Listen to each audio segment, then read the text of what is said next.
there will be no real non-controlled currency in the world. We're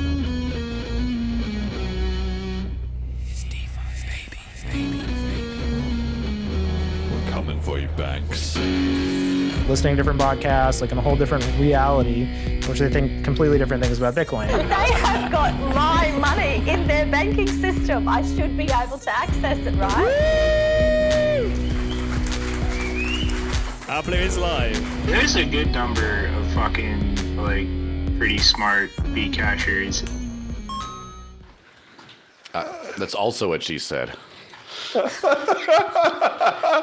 Hello and welcome back to the Bitcoin Cash podcast. Following Bitcoin Cash on its rise to global reserve currency. This is episode number 144, Strategic Reserve and BCH Bank Run, featuring Joël Valenzuela. Today is Sunday, the 9th of March, 2025. The BCH Bank Run, which we're going to talk about, fucking worked, and I don't care who says otherwise. BCH $366.78, which is up. We've risen from rank 23 to rank 18. One BTC sat buys 227.3 BCH sats, which is also way up, and one ETH buys only 555 megasats. We're also way up there. Selene 30-day users 846. And the Tokenaut TVL was only about 2 and a bit thousand. So I thought it was bugged, and I asked Matthew, and he said, no, everybody got liquidated with the price moves. And so all the contracts have been put back into 3-month contracts. So there genuinely is only like 2,500 BCH in our DeFi at the moment. So really got to get cracking on that. Anyway, our guest today has been on the show before, but not for a very long time. What did we say? It was like in 2022, right? It was freaking ages ago. Yeah? Years. It's been years and years. It's been absolutely years and years. Well, I would be a bit of a time trip to go back and watch that old episode, I'm sure. But anyway, he is a big Dash advocate, and he's going to get us all the latest on what's going on there, and runs a digital cash network channel, as well as various other things. I can't keep track of. There's a bit of a man with 1,000 hats, really. I can't keep track of how many different things he is doing. Welcome back to the show, Joel. Tell us what you've been up to. Well, as of today, I've been fighting off a little bit of a sniffle. So if I don't sound as good as, usually, then you get what you pay for. Sorry, this is what you got today. But yeah, just been working very hard. Life, I kind of feel like... I feel in a opposite sense where a lot of crypto OGs, where I kind of feel like this is the golden age of adoption for good projects. It just, you got to not look at the headlines or the market cap rankings for the piles of money coming in here and there. So that's kind of my big perspective. Okay, you're feeling good about things. So what are you working on at the moment? Now, I know you've been sort of in and out of Dash, and then you're back in and back out, and then they did that their masternode funding situation. Can you just explain that, by the way? I've never been such a big fan of that, but just give us the breakdown of how that actually works. Yeah, so Dash is the oldest DAO in existence right now, kind of the pioneer. Basically, out of the block reward that comes out, 20% is available for anything really, like dev funding, etc. And so the network votes, basically anyone with money votes every month where are we going to give this to, if anyone. A lot of times they've just been like, no, we're not creating those coins. We're just not. And then basically anyone with one Dash as an anti-spam measure can put in a proposal, and then there you go. And so because it's such a bare bones kind of thing, it's kind of like, to a certain extent, if someone started like a flip starter to get funded for something, I'm going to be an official BCH ambassador, this and that. You get funded. Sure, you're off to work. How official are you? What does that mean in a decentralized network? Some people argue that like DAO votes are like binding, like, oh my gosh, you're the guy. So, but it is what it is. So I kind of took an interest in Dash in 2016, again, before the fork ever happened. Started, did some work for Dash from 2017 to 19. Then from like 2020 through 2023, kind of did my own thing, started the podcast, started doing all kinds of other things. And then from January of last year, I've been doing full-time biz dev and marketing for the Dash DAO, kind of heading that thing up. But being my own self on the side, as far as my keeping the podcast going, again, because there's no like employer or anything, I just say, this is what I'm going to do. And so, there you go. Some would say I'm the official representative of the network. Some would say he's just a scammer. I don't know. Make up your own mind. But I'm out here doing what I'm doing. And mostly this year has been a lot of talking to projects, a lot of like talking to businesses, a lot of making deals, the biggest deals. And especially this year, going to be doing a lot of travel. In a couple days here, I'm going to Amsterdam for Web3 Amsterdam. It's going to be a good conference. And then May is going to be pretty crazy. I think I figured out that I might be going to 6 conferences in 4 different countries in May, which is kind of like a tour at that point. And hopefully I'll get some rest after that because that'll be fun. But anyway, I'm sure I'll be sick at the end of May, just from all that. Yeah, I had no idea actually that Dash could vote not to hand out the money. I thought they kind of had to give it out to someone, but they can just say, no, we'll just not do the extra inflation. Nobody's worth the money. Yeah, and obviously, I speak for myself. I own my own opinions, whatever. If people want to yank funding because I say something on this show, well, so be it. I don't care. But I like the DAO model. I think it's a great idea. I do think that there's things we could improve about it, and we could supplement it, and we could do other things. And there was a proposal a while ago to change where unspent funds, rather than not be created at all, which is a deflationary effect, which is good, but it's invisibly good in the short term, I should say, that it would just still create the funds that weren't spent, but just give it to people. So you could see you saved this much by not funding bullshit. You could actually see that, and then you'd be more likely to be stingy. And that never ended up passing. I still want to try to push for it again at some point, but because of like the amount of funding is constrained with market cap and stuff, I don't think people fund dumb things today, and haven't really for a couple of years. So it's one of those like self-solving problems. But I would definitely, at some point, I could talk for hours on the subject. I would like to figure out alternative funding methods. I've been a huge fan of Flipstarter, and I don't think that Flipstarter, it's a binary choice kind of thing. I think that every project should have something like that, whether it's like the Monero form funding system, or Firo has one like that as well, or Flipstarter, because not everything should, one thing's for sure, I don't think everything should be funded through the DAO. I think most things should be funded through profitable businesses, and other things should be funded through donations and people who care about this subject.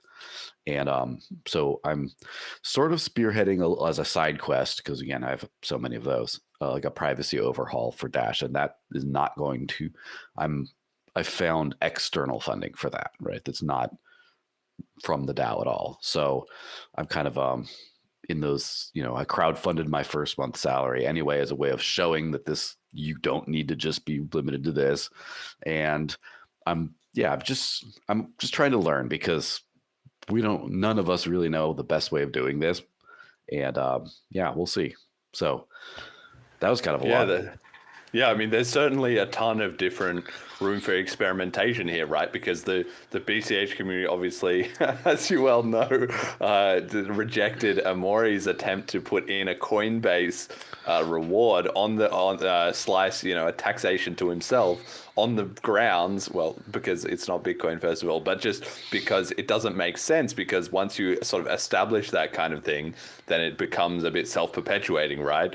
It doesn't matter if it's effective or not. Once you have a pot of money, somebody is going to grab it and use it and waste it. And then if you want to take it away, all the people who are currently entrenched in it are going to be upset and make a big deal about it, even if they weren't doing anything very effectively, right? So you've tanked the efficiency of your economy overall. I mean, it's ironic. It's the same thing we're seeing in the US government at the moment.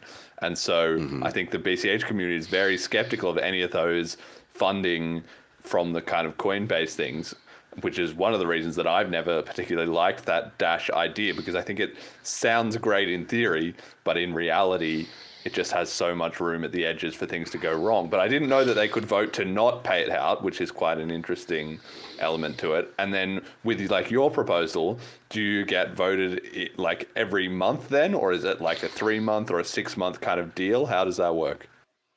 Yeah, so it's you can put in multi-month proposals. They're up for it. Just determines how frequently you have to put in a new one. But multi-month, just so every month there's a voting deadline, and at the end of the voting deadline, then however the chips fall is what gets funded. So you could get defunded at any month. It's like you get funded month at a time, but I put in for a quarter at a time, just to say, of course they could yank it from me at any point, but that's kind of how it works. And I do agree that like I've sort of started to realize that there is no one size fits all kind of model, maybe. And the more it's one way, the more you have to have certain things a different way. And so, for example, eCash, Amari's thing, is an interesting idea there because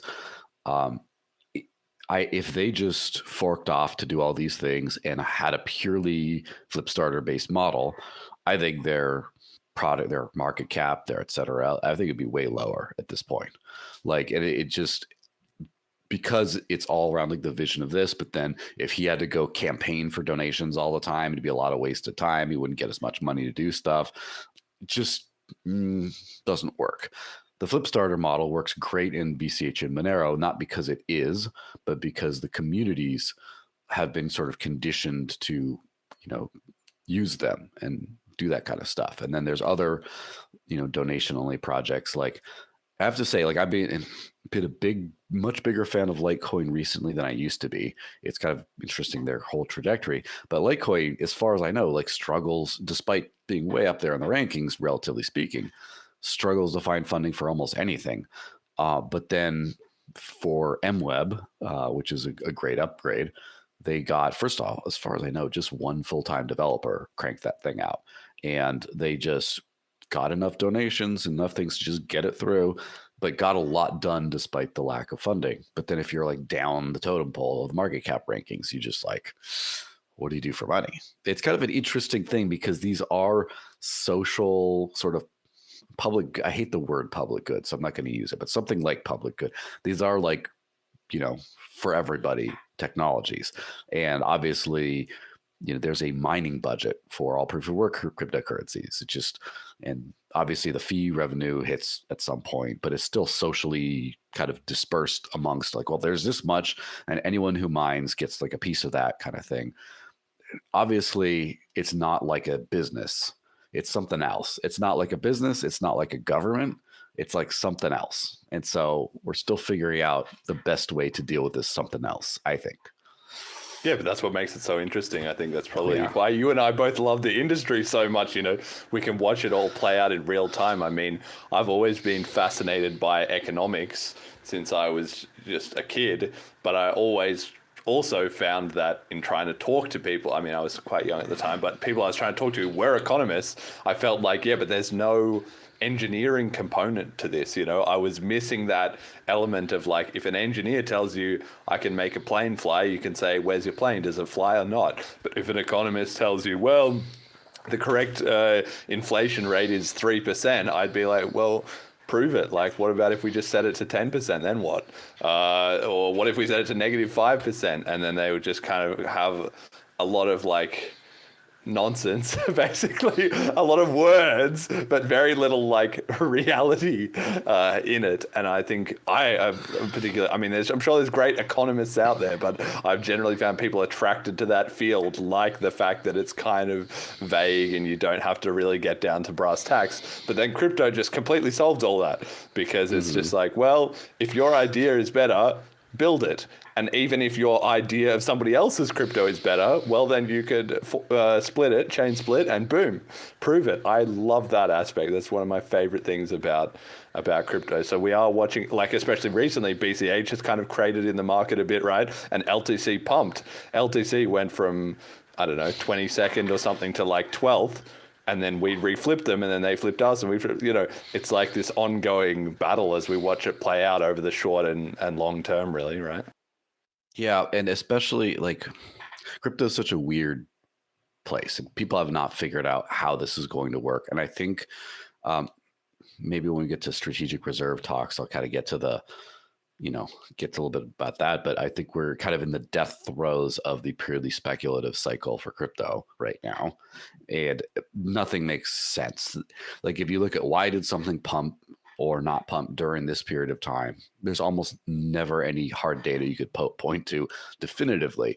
The only thing you can see is like over 5-10 years, kind of like a long time frame, how well are these things doing, but also like transaction volumes and other things. You can kind of point to those on the macro, but even then it's very fuzzy. And it's kind of like, foreshadowing, like with Monero's decoy transactions, there's real ones, and then there's a bunch of fluff fake ones around it. And it's hard to see the real ones with the decoys. And you notice this with price charts sometimes, mostly when an asset bottoms, unfortunately, where you see the real price, and then you see all the pump stuff that was on top of it that was fluff. And then once the speculation goes to like statistical zero or whatever, then you see the actual like utilitarian price underneath. It was there the whole time, but people were just guessing how much of that was utilitarian, how much of it was pump. Yeah, and how much do you follow Ethereum as well too? Because I know we talk a lot, obviously, but in general, we don't get too much into the whole weeds of the Ethereum stuff. We're more on the sort of digital cash side of things, right? But do you pay a big amount of attention to what they're up to on a daily basis? And what do you make of the fact that they are, as far as I can see, once again talking about changing their monetary policy because they're now net inflationary again after the merge didn't fix it, and then there was the ETH Foundation drama as well. I don't know if you have any thoughts on that.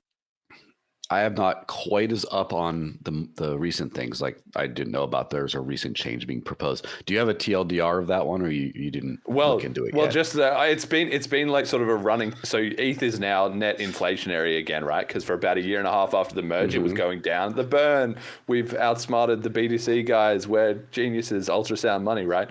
And then of course the market adjusted and was unwilling to pay the additional burn premiums on all their transactions, which lowered their demand, and then it started going back up again. So now there's more ETH than there was at the merge 2.5 years ago, right? Now, it's not directly related to that, but partially as a consequence of that, they started doing all these graphs of staking rewards, and they figured out that, wait a second, if we have staking and some people put money into the staking and other people don't, then you're basically just diluting the people who aren't in the staking. So more and more people put money into the staking until, I don't know, whatever they're at now, it was like growing, it was like 70% or something. And they kind of realized, wait, why did we put in this stupid system in the first place? And we're talking about, we need to tweak things so that the amount of people staking goes down, which is what everybody was like, told them it was stupid to switch to approvers staking in the first place, But of course, nobody ever listens. They always have to learn their own lesson. Yeah, the interesting part about that is there's two things. Ethereum is such a complicated thing that I can't really be like, I know what's going on. I have an idea about two things. So one is our mutual friend, Justin Bond's famous early Bcasher, sort of agree heavily on this one, and then we don't really agree on the other one. The one part that we agree on is Ethereum pivoted to L2 scaling, i.e. just let a ton of other blockchains just take all their business. Just literally said, we are open to competition. Boom. And obviously, big blockerism reigns supreme. Obviously, I'm not preaching to any choir. I'm preaching to all the choirs here, right? As far as they should just let the network scale, but they intentionally. I don't know that I agree with that though. In the case of ETH, because they're EVM chain, it's not a UTXO chain, so they're really like between a rock and a hard place. Yeah, it is more challenging because of the global state kind of considerations, but they were working on sharding, execution sharding, and they had it on their roadmap and they conveniently removed that. There's a bunch of projects now, like Multiverse X is kind of like the big one up there that can do 10,000 plus TPS or whatever it is, with a fully state charted chain that's all, 3,000-4,000 validators, whatever other metrics you want to get. But basically, they're doing what we thought Ethereum would do, but they pivoted in a sinister way, to profit these L2s instead of the main chain. And then now that's what we're seeing is like Base is killing it, Arbitrum's killing it, Polygon, all these L2s are doing great, and they're just sucking the life out of Ethereum. You can see that in like everything. And that's where the ultrasound money meme backfired. Now, on that thing though, I do also disagree with Justin that this is the ideal solution. And by the way, I haven't thought I've thought shallowly on this. So it's like I could change my mind in a month. So don't hold me too hard to this. But I don't like the idea of the fee burn, the tail emission plus burn mechanism. Because first of all, uncertainty is just not good. You should have it like supply certainty, I think is good. But also, if you have a ton of business, right? You have a lot of people trying to use this stuff. Obviously, even in a super scalable system, at some point there's some limits, and we're not talking about a scalable system, of course. But even if there would be some limits. At some point, demand is going to drive up the price because of the constrained supply. So it's going to drive up fees in times of massive usage. But then when you also drive up scarcity with that, like you start burning like a mofo right there, then that drives up the price of the gas even more. So it double crunches up the price. And then it's like, oh my gosh, this is insanely inspected. And then you have people dump off.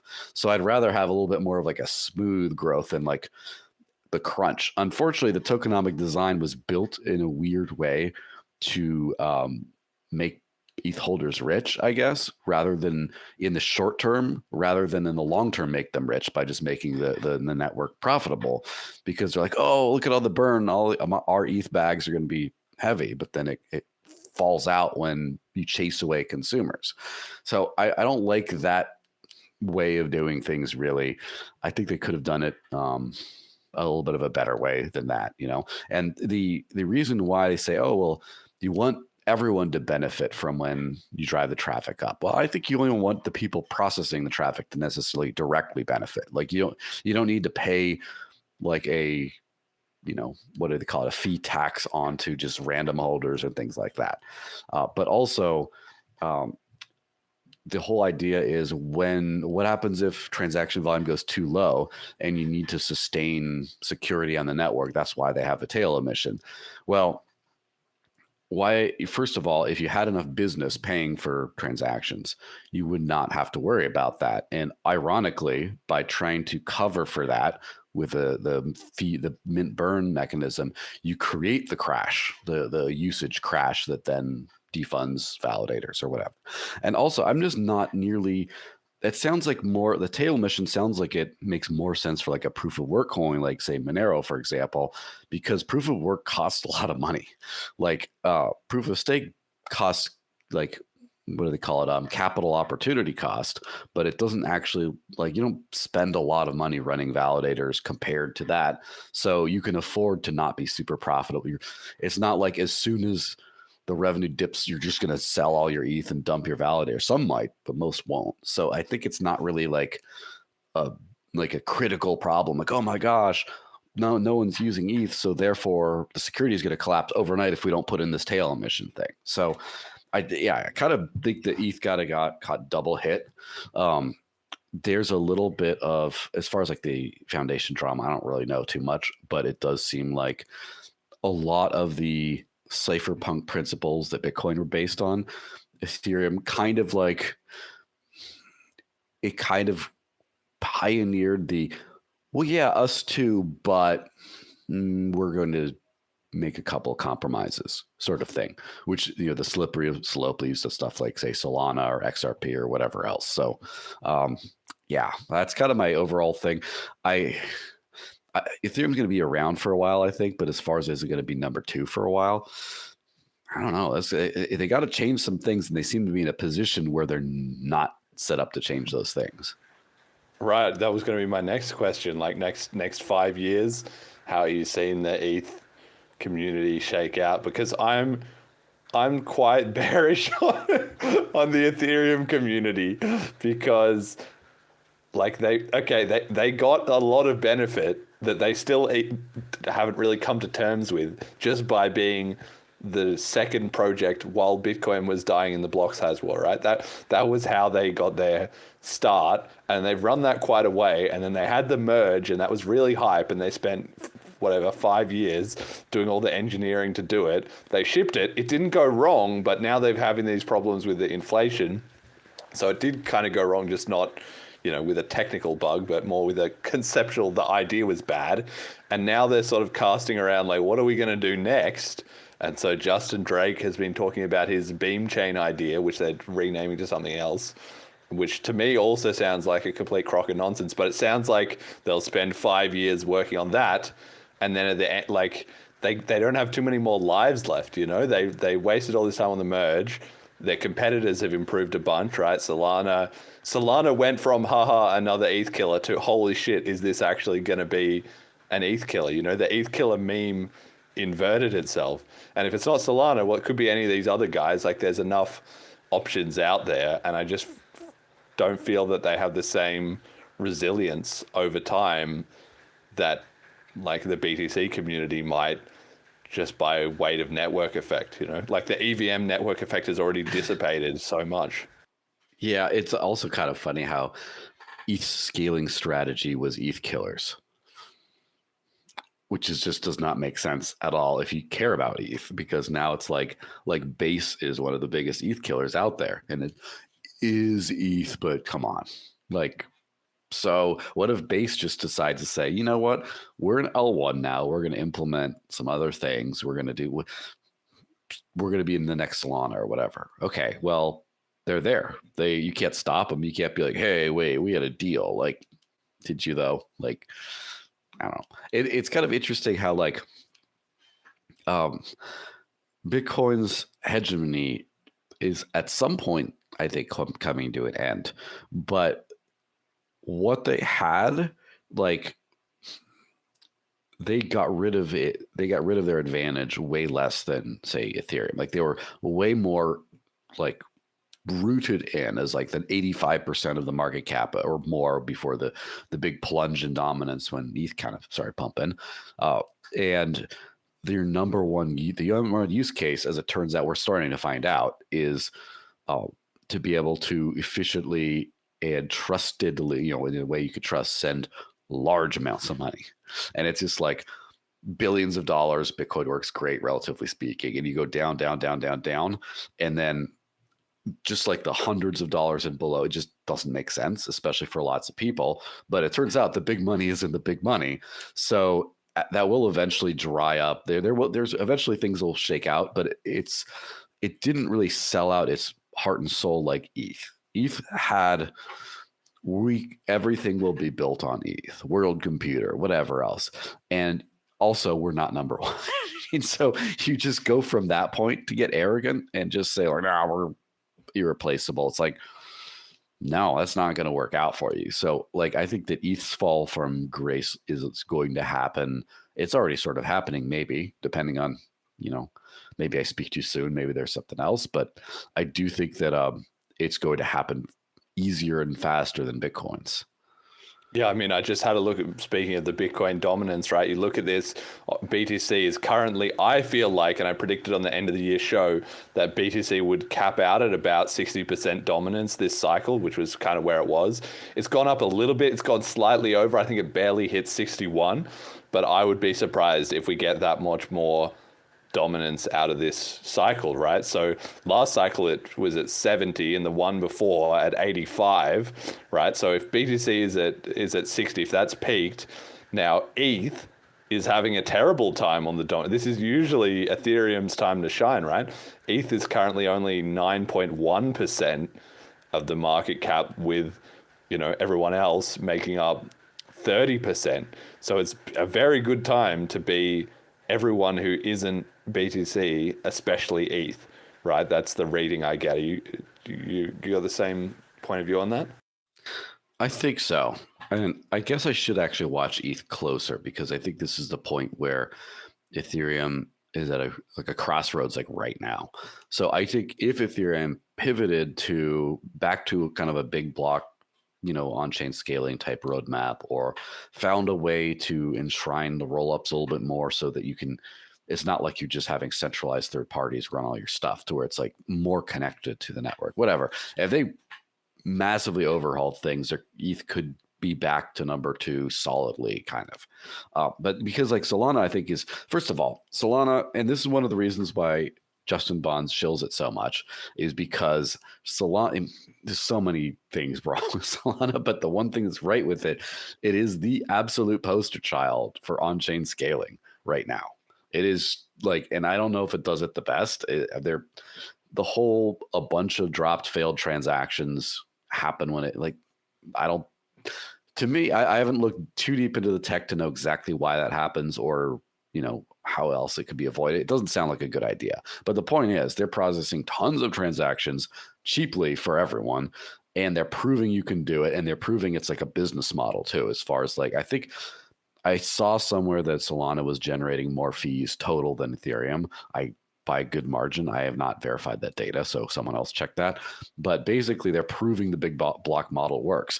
Now, they cut some corners to get where they're at, as far as like decentralization, as far as like sketchy things like lying about stuff, as far as like basic network stability under peak conditions kind of things. So I think that their number 3 spot is not very solid. Like if Ethereum gets to be, like old school Ethereum, where it just like works and is relatively cheap at massive Solana levels, like Solana's toast.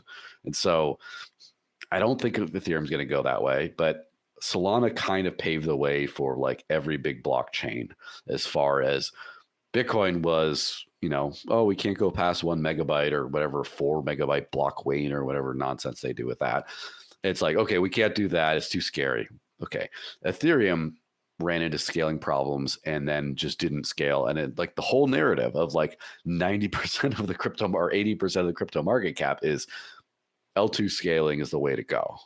That narrative, thanks to Solana, is not there anymore. It's still there, but it's not except the science is no longer settled, is my point, right? It's not now you can. The science is unsettled. I Yes, gotta stop. We're gonna stop that it's as a me. The science has been unsettled. Yes. The science has been unsettled. Now, anyone who has a big block roadmap, no one's going to say, well, how will it scale? Now they'll just be like, oh, okay, you're going to do what these guys did. So after Solana, anyone can kind of, the floor is open, basically. Yes, very interesting. We'll see. Okay, so your prescription then for the 5-year ETH plan is if they repivot back to L1 scaling, which I would say they're not going to do because there's too much money in not doing it, basically. But if they did, they went all back in on layer 1, fixed it up, and tried to sort of fight Solana head on, then they'd come out of it good. But if they don't, in the more likely case, they're going to be a bit wrecked. That's what I'm hearing, yeah? Yeah, it's kind of weird because EVM has such an overwhelming dominance as far as, a lot of the smart contract space, et cetera. But EVM is not tied to Ethereum really, unless you want to just still have like the grandfather kind of like code base that just you can't do anything on it because it's too expensive, but it still builds. So everyone's like, well, we need that around because we're going to need to copy their homework. But kind of like the backport to Bitcoin to BTC world, where do you remember back in the day, like 2017 era day, everything was Bitcoin based, and now like nothing is. No one's using that code anymore, except for like, the OG projects, but like as far as new things. So yeah, I don't know. We'll see what happens with these ones, but I think that it's just like the old tech is going to sort of like fade out over time, and we'll probably see ETH become a footnote faster than BTC. At this point, that's just, if I were to bet money on it, I would kind of bet that at that point. Yeah, no, fair enough. Makes sense to me. Okay, speaking of BTC then, let's have a look at the biggest news of this week. The Strategic Reserve, the US government put out an executive order establishing a Bitcoin Strategic Reserve consisting of the BTC that they've already seized. So they didn't have to buy it from anywhere. They didn't sell any, or they didn't do anything weird. They just kind of said, well, we've got all this BTC that we stole off Ross Ulbricht, who we just let out of prison for being innocent the whole time. But what if we just said, well, this is ours, and we just renamed it basically to a strategic reserve? So they did that. Then they also created a digital asset reserve. I think that's the right terminology, which is basically all the cryptos they have that are not BTC, essentially. And then they said that they would consider buying, here's the exact wording, they will consider the strategies of Treasury and Commerce are authorized to develop budget-neutral strategies for acquiring additional Bitcoin, provided that those strategies impose no incremental costs on American taxpayers. But then with the US digital asset stockpile, okay, so that one's a stockpile, not a reserve, then they say that they can't buy any more from it, basically, and potentially do sales from it. So the BTC guys all kind of felt like this was a huge win because they did a bit of reading the legalese, tea leaves, and decided that this is foreboding that BTC will be purchased in some roundabout, tax neutral way, whether that was selling gold or stealing it off somewhere else, or maybe mining it, or whatever the hell, whatever way they tried to jam it through, and that all the shit coins were in the digital asset reserve, which is not going to get pumped and is only going to get dumped. So they were all thrilled about it. We have a clip here, Jet, to play of Trump as he is signing this new executive order, and I think his comments on it are quite informative. So let's have a listen. This is very historic, an executive order establishing a strategic Bitcoin reserve and digital asset stockpile. This is a promise that you made throughout the campaign, and today we're keeping that promise. The reserve will be capitalized with Bitcoin that the federal government already owns, so it won't cost taxpayers a dime. This is like a digital Fort Knox for digital gold. And premature sales of Bitcoin over the past years cost American taxpayers over $17 billion in lost value because we didn't have a long-term strategy. Right. Now we do. So. And this is something you believe in fully? 100%, yeah. Okay. And the whole community believes in it. Very good. And they made the promise, right? Absolutely.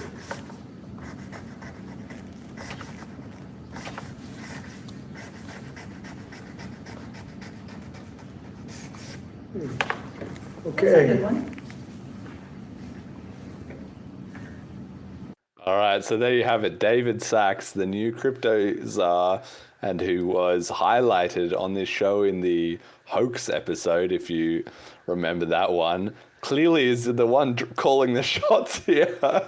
Trump's just kind of like, well, we promised this, so we better do it. But if you think this is a good idea, let's get on with it. So it definitely doesn't seem to be necessarily coming from Trump. And I am also skeptical that the BTC only /BTC only approach or whatever, I think that's hoping a bit much. I mean, who knows?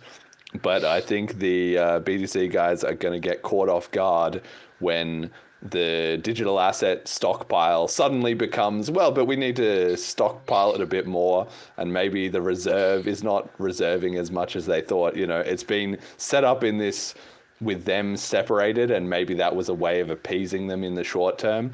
But I would say that the overall financial interests of the market will come to bear with changing, bureaucrats, changing political tides, changing economics. It seems inevitable to me that since basically everything kind of got in via this digital asset stockpile, BTC is not the one true one.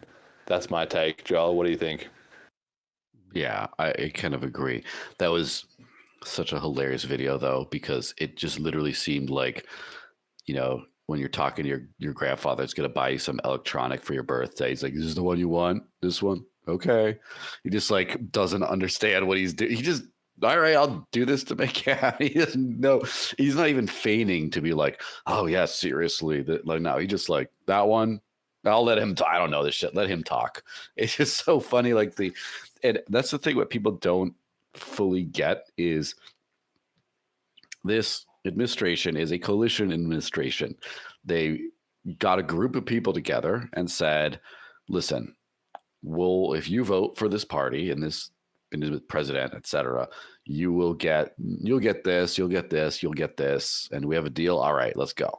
And to this guy's credit, he's barely been in office like 2 months, and less than that actually, and he's given a lot of people the favors he promised, right? The transparent favors he promised. Like Ross Ulbricht, day one, day 1.5, boom, done. And then it's like all these SEC cases being dropped, done. Oh, and cryptos are whatever. And then I'm going to do this strategic reserve thing. And that's one of the biggest asks, because like the Maxi mind virus basically is just saying like, oh, everyone's going to just buy Bitcoin and it'll go up. And then, like they don't understand that other people don't have that perspective. And so I'm sure everyone's saying this doesn't make sense to just like, why are we going to spend a bunch of taxpayer money to buy this one coin of all these assets? And only the multi-coin people gave millions to the campaign. Only the Winklevoss and Jesse Powell and all them gave millions to the campaign. And then this XRP person, I mean, yeah, they kind of gave a lot to the opponent, but then they quickly switched when they saw where things were going and they tried to save it, and it worked, And then there's this like weird old man who talks about this Cardano thing, who's actually younger than me, but looks like he's like, that's crazy. I love that. Charles Hoskins. And he's like, somebody said that smart. Like LARPing as like a 55-year-old professor when he's like 33 or something. What is going on? What if he looks like me actually? But then he just always has this weird little like wig on, and he hunches over with his glasses, and he can just take off the disguise. He's like, surprise, But the point is, this guy comes in and is like, oh, well, buy my coin too. And I'm like, all right, fine. And then everyone's freaking out because, and then the taxpayers are freaking out. Oh, we don't want to spend our money on this. So, okay, we'll do without that. They're just trying to like, they don't care. They just want to do something to make everyone happy so they could go back to the rest of the stuff. And it's funny how the only acceptable option is the least acceptable one. Is the only acceptable option to the maximalists, right? Is the only one that's like insane, which is just like, yeah, let's ignore all the space, all your special interest groups, everything, and just buy this one asset and keep throwing money at it. And then maybe it's going to go down and then you're going to be mocked.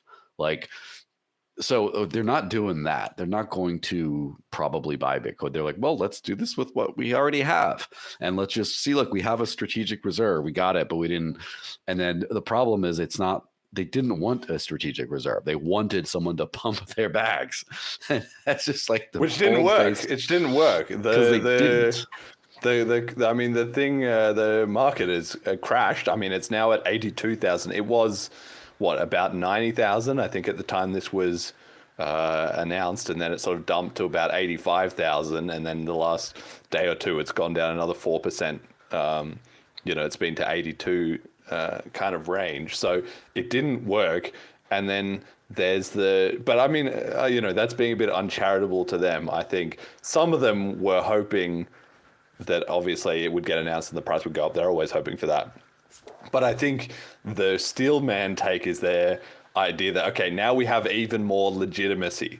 And I think that comes to David Sachs saying it's going to be digital gold in the digital Fort Knox. There we go. All these guys out there who have their fantasy that one day they're going to restore Bitcoin to being a digital peer-to-peer electronic cash system, with covenants or with the Dead Lightning Network or with whatever. They just don't understand. Like, once you've let the branding get away from you like that, it is never coming back. It is never coming back. They spent all this time shitting on BCH, the ones who stuck with and it's now good because now it's turning around where now people are like, Yeah, because there was so many years of confusion. Well, is BTC or BCH the real Bitcoin? Which one's the real Bitcoin cash? But now everybody's basically like, okay, Bitcoin's digital gold. Everyone basically agrees on that. Even the people who want to say, but it's also peer-to-peer cash. But they're lost. It's digital gold. We're going to put it in Sailor's Coinbase account and the ETFs and the strategic reserves, and that's it. Like, go fuck yourself. Like, that's that's pretty much how it's panned out, right? Yeah, absolutely. It's kind of weird because, like, first of all, we have this strategic reserve now that was kind of like signed in. I know it doesn't feel very bull markety, but this is the bull market top year traditionally. Exactly. Like, yes. And so 4 years from now, like an election cycle, the way winds have changed, I kind of feel like Team Red will probably get in again, but there's a possibility they won't. And if they don't, then like the first thing is going to be like, oh, like you have this asset at the top that's like now crashed 40% or whatever it will be down by then. And then they're just like, let's get rid of it. And then just like, that might happen. Again, I heard it here first. That's it. Think nobody's predicting that. And we're not even predicting that, but it'd be funny if it did happen. Yeah. Democrats in 4 years dump all the strategic reserve. Like if you want, so when you're talking about what is like, Bitcoin is a complicated thing, even today. Even BTC today is a complicated thing as far as what is it used for? What do people value out of it? All that stuff. There's a lot of things that go into that. But as far as the adoption roadmap of Bitcoin, it was lots of things. And then after the Blocksize war, it started to be, well, anything that L2 scaling, well, then not as a complement. Everything else is a shitcoin.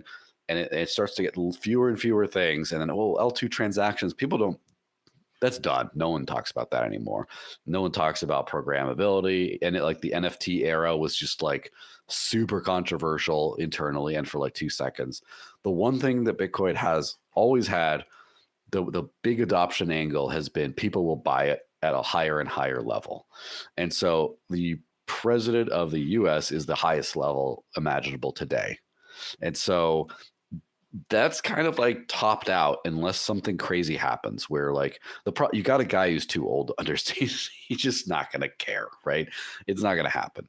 So we're at this thing where all these things, El Salvador is going to keep buying, Sailor's going to keep buying, the US government's going to buy. You aren't bullish enough, which I have to say the only thing that's going up is the percentage usage of caps lock in maximalist tweets these days.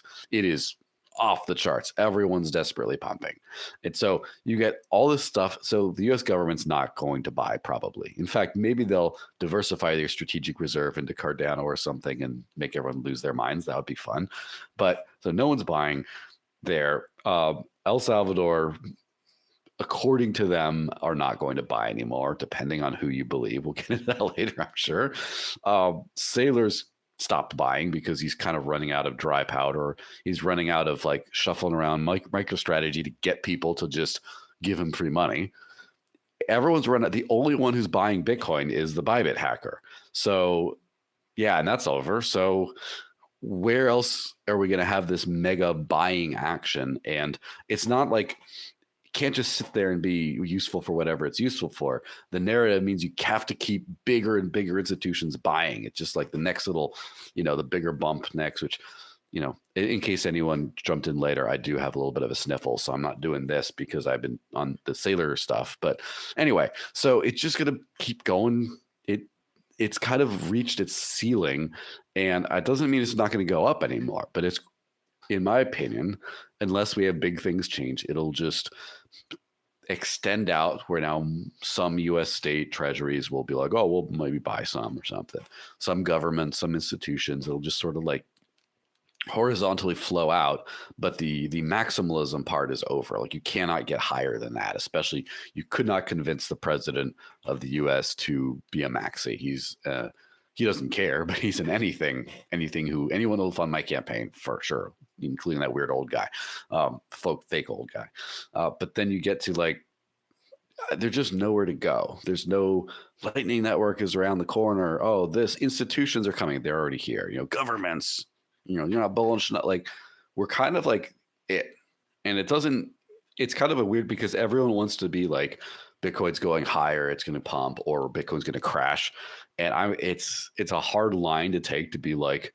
Now we're just kind of like we reached cruising altitude. Yeah, carry on. Yeah, well, that's right. I agree. Well, I think it will be. Yeah, it'll just be kind of slowly trickle down. Like, do you think that there's going to be a big run up in the rest of this year? You know, I was feeling pretty good about the fact that I said at the end of last year, this bull run's going to underperform. Everyone's been waiting all 2024 into 2025. It's going to be mega $250,000, $300,000. We're not even close. The US government has just made about as good of an announcement as you could possibly get, and the price is at $80,000. Like, when I started this show, the BTC was what, like 33 or 35,000 dollars, and all that's happened between there in 4 years of how far it's come with quote unquote legitimacy. Like, I agree with you. What's the next thing? Like, at some point the institutional grind and the money, it just grinds to a halt, and they would have to actually get some peer-to-peer fucking adoption, ironically, which is the one thing they're not doing. No money essentially is going into that. The protocol hasn't upgraded in years. What about the protocol stuff? Do you see Taproot Wizards getting OpCat through? Do you see these CTV guys doing it? Nothing's going to happen there, right? Well, yeah, I don't think those things are, well, I've not been paying close enough attention, but I think that there's too much disincentive to do anything new because, to a certain extent, like obviously the maxis don't like to change things, but citation, big asterisk on that one, but we all know. But the thing is, there's no need to change anything because it doesn't help institutions to adopt it easier right now. It's not like, well, the makes it worse, actually. Yeah. If they feel like we're going to get rugged by some fucking protocol upgrade that we don't understand. Yeah, like no one's saying like, the government of Russia is not waiting, not saying, you know what, we need some OpCat before we feel comfortable buying this and having, that's just, no one's waiting for that, right?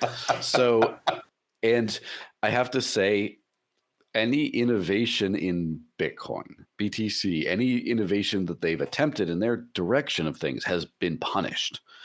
All the lightning stuff, oh my gosh, all the hype, wrecked. It didn't do it. It just like fell on his face, and it hurt them, I think. And then all the, what do you call it? The cashew fetiment. No one even cares about that stuff. But that was a flash in the pan. That was like 1 year. Just everybody was shilling that. Now they've forgotten about it, right? What I liked about it, etc. It's done. What I liked about it is it completely like ruined the SEO for Amari's coin. Because now you just look up eCash and it's all this custodial crap. And then it's like, no, but there's an actual block. Sorry, it just ruined the SEO. So unfortunately, that's just what happened. But the thing is, every way that Bitcoin's gotten ahead has been getting bigger entities, institutions, things like that to want to invest in it, to buy it. None of the technical stuff has gotten it anywhere.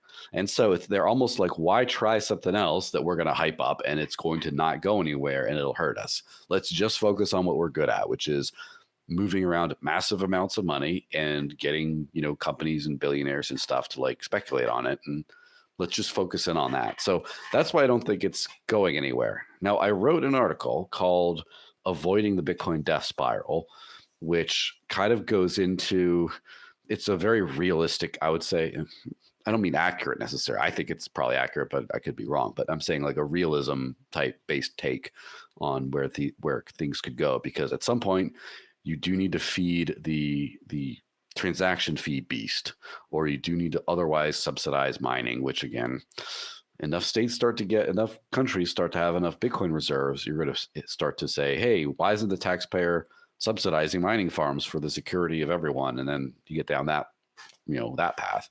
So they're going to have to do something. If people want to use Bitcoin as a unit of account of any kind, as some sort of a store of value, whatever you want to call it, they're not going to do it through Bitcoin native solutions or whatever they call that, the approved L2s. It's just they can't do tech to save their lives.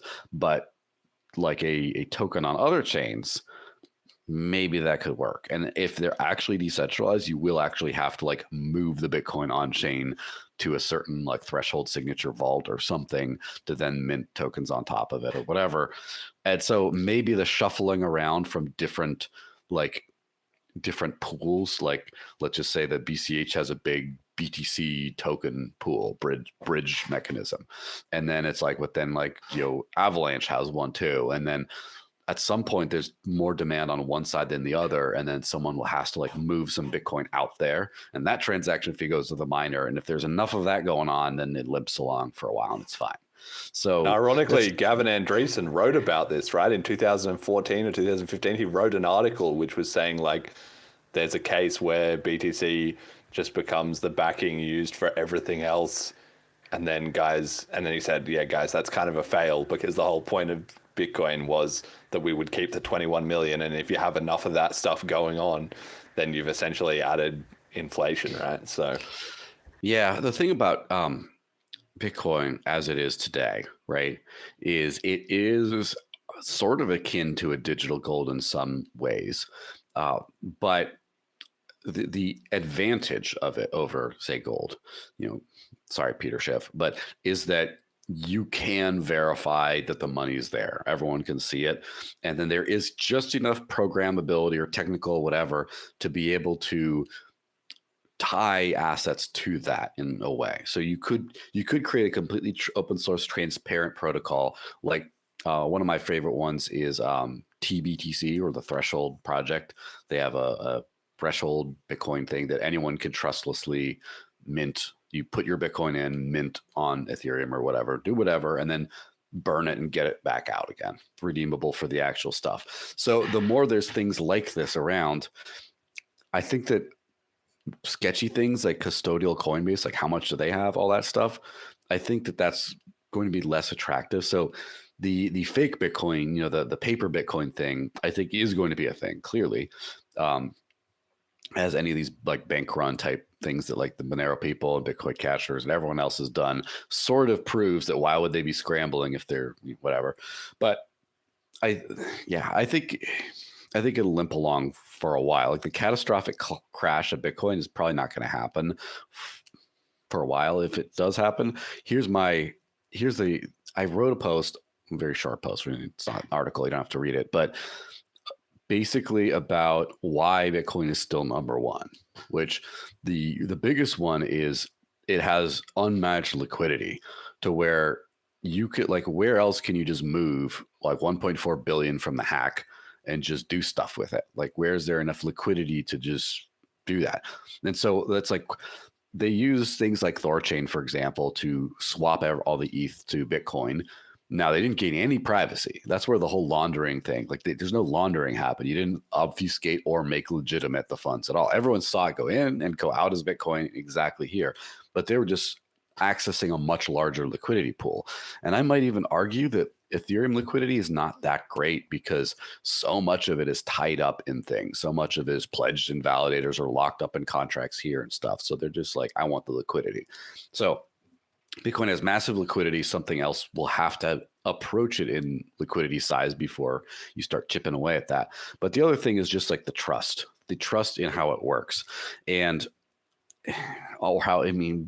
when you get down to the roots of it, it doesn't work. Like, we know it doesn't really work that well there, but at the higher levels of Bitcoin's original design shines through enough at the $1,000 plus level where you can still relatively cheaply transact in the several $1,000 level, and then it will go through in a faster than most TradFi stuff, and it will be secure, and no one is 51% attacked Bitcoin yet that we know of. So it's been doing that for the longest amount of time. So there's that massive amount of trust in the system.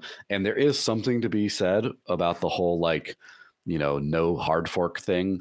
Obviously, I don't, as a net, I don't think it's worth it. But the benefit is of like some boomer who doesn't update their software in a decade will still be able to like access this stuff. It won't be like, oh my gosh, it's giving me an error. All my gold wouldn't give me an error.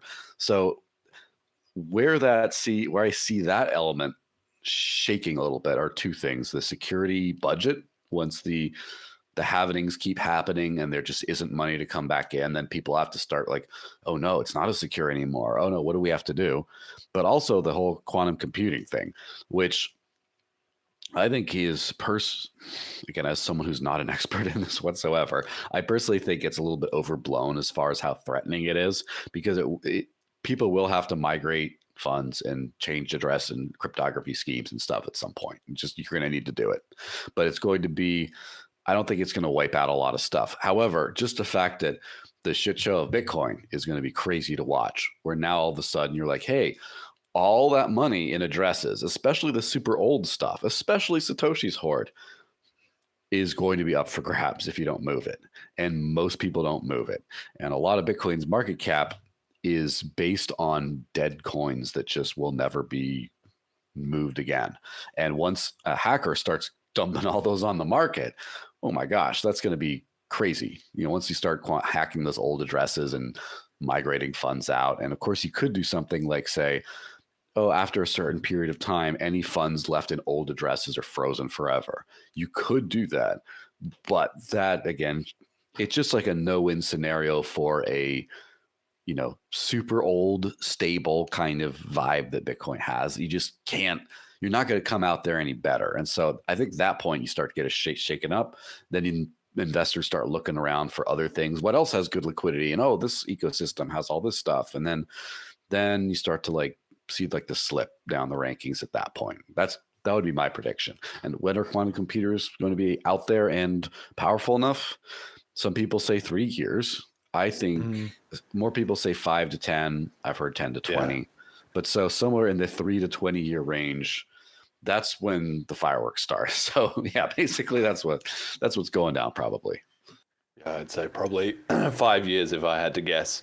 But you want to be ready in 3, basically, or at least very close to ready. Yeah, the BTC community, they're way out of practice on doing upgrades, so I don't know how well they're going to handle that, even if the idea of quantum resistance isn't that controversial, Yeah, I've been told BIP 360, I think, is where all the action's at with the quantum stuff. Basically all the UTXO based stuff will be looking into that. So, I'll have to verify that after the show that it is 360, but yeah, look into that.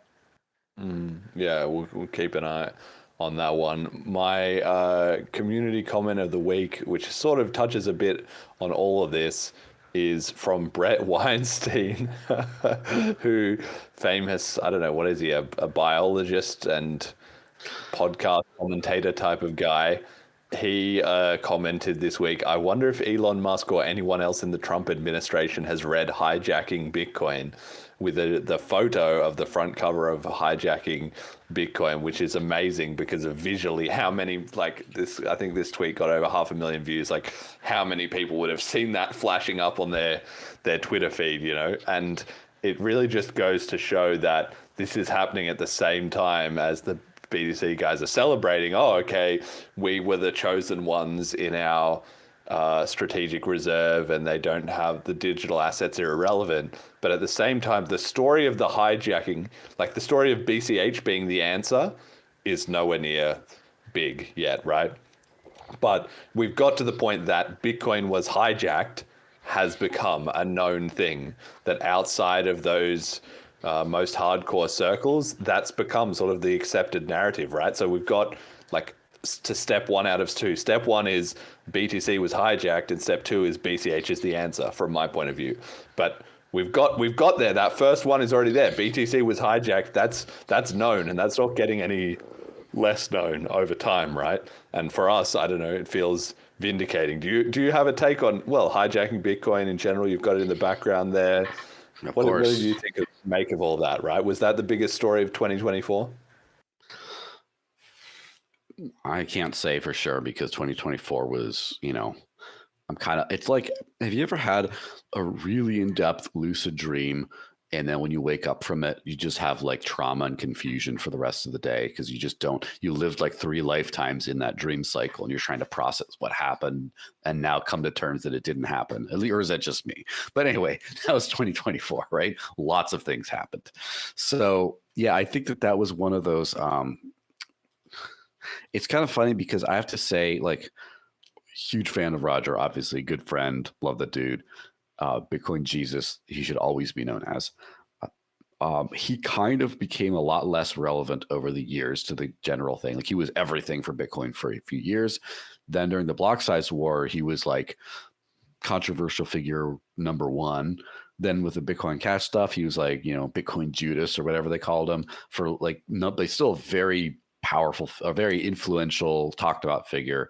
And then with like after the BSV split and especially the eCash split and just doing his own things and his, the nonsense with Mark Lamb and all that stuff. And just like, he just sort of like, and just taking a break, he just sort of faded into obscurity. And I would say a well-deserved obscurity from a positive thing. Cause like, who wants the spotlight? Well, not his kind of spotlight.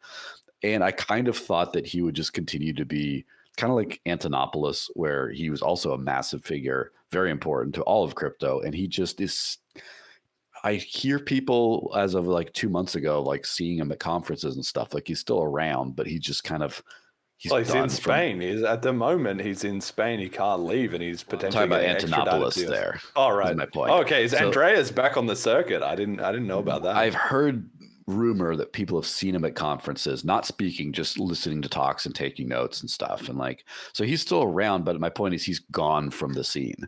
And so when Roger, then he comes back on the scene with his book, and I underestimated the influence of the book. I thought it was just like, all right, here we go again. Like it's just another round of the drama, the family drama we've all been through for freaking a decade at this point. And so I thought it kind of had that vibe in the beginning, but at some point, the media tour, the fact that he was like talking about Zeno and a bunch of other stuff, and it wasn't like, oh, I'm here to hijack my Bitcoin, my style. The fact that it just seemed more sincere, and then all the legal troubles and like the martyrdom thing. Like I have to say, like Roger, he is a very polarizing way of communicating, and that's kind of what was awesome about him, right? But also it's easier to sort of dismiss him, and I think that now that he's off the hijacking Bitcoin tour, it's really doing a lot better, because now there's people who are just discovering it and being like, oh, look at this thing. And it's not, yeah, well, you're just a Bcash shill scam. Because no, it's just some random person like Brett Weinstein saying like, oh, look at this thing. And it's like, well, you can't pretend like he's a Bcash or whatever. Yeah, it's just a random person picking it up. So I think that oddly enough, like Roger's mythical like martyrdom status right now, right? Bitcoin Jesus on the cross now. Again, I don't want to get too weird with this stuff, but the parallels are pretty obvious. Now that he's not advocating for this holy text, as it were, now that other people are discovering it and the word speaks for itself, now it's kind of entered into a different mythos. So, and also it's interesting because most of the modern people the modern non-crypto people who have adopted the message of Bitcoin and stuff like that are in this kind of freedom-oriented world. And this is their message. This is a message that resonates with them. And Roger Ver's being politically persecuted with this lawfare. Again, the sitting president of the United States had the exact same thing, type of thing happen to him. He pardoned Ross Ulbricht. That was a big part of his thing. Ross immediately turned around as advocating for Roger to be pardoned. Yes. All this is like in a position where when the maxis don't have the narrative at all.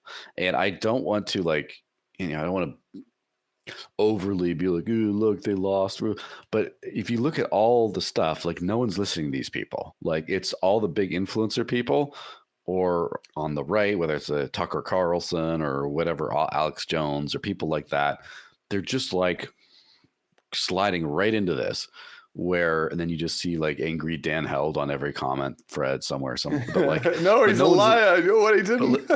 But no one's listening to him. Like I've not heard any of these people be like, oh wow, I'm sorry. I thought I heard they're now saying he was like a scammer. I gotta have to look into this more. Like I've not heard anyone say that. Everyone's just like, oh, cool book, share it around. And then But it's self-protecting in that way, you know, because there's so many overlapping elements to it where the book says that it was all about censorship, disinformation, this kind of social media hijacking. There was all kinds of underhanded skullduggery and etc.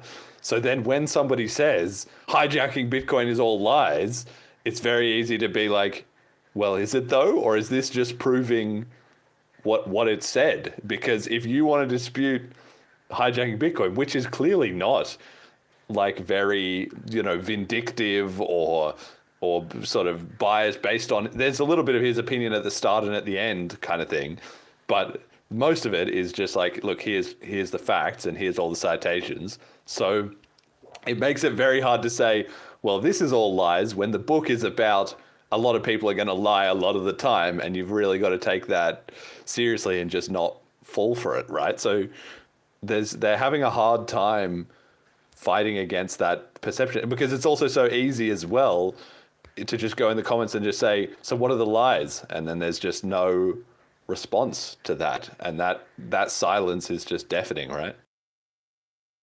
That's what we've been seeing a lot of at the moment, I'll say, is just because, especially like on Twitter, even if you're the person replying and you only get a fraction of the views, that's because the view count is based on people who like clicked on the bigger tweet. But a lot of people will have still sort of seen in the comments, a couple of people saying, yeah, what lies? And then there's just nothing. There's no, here's the article that says that hijacking Bitcoin is full of lies with a point-by-point breakdown. Here's the YouTube video. Here's the Adam Back tweet thread.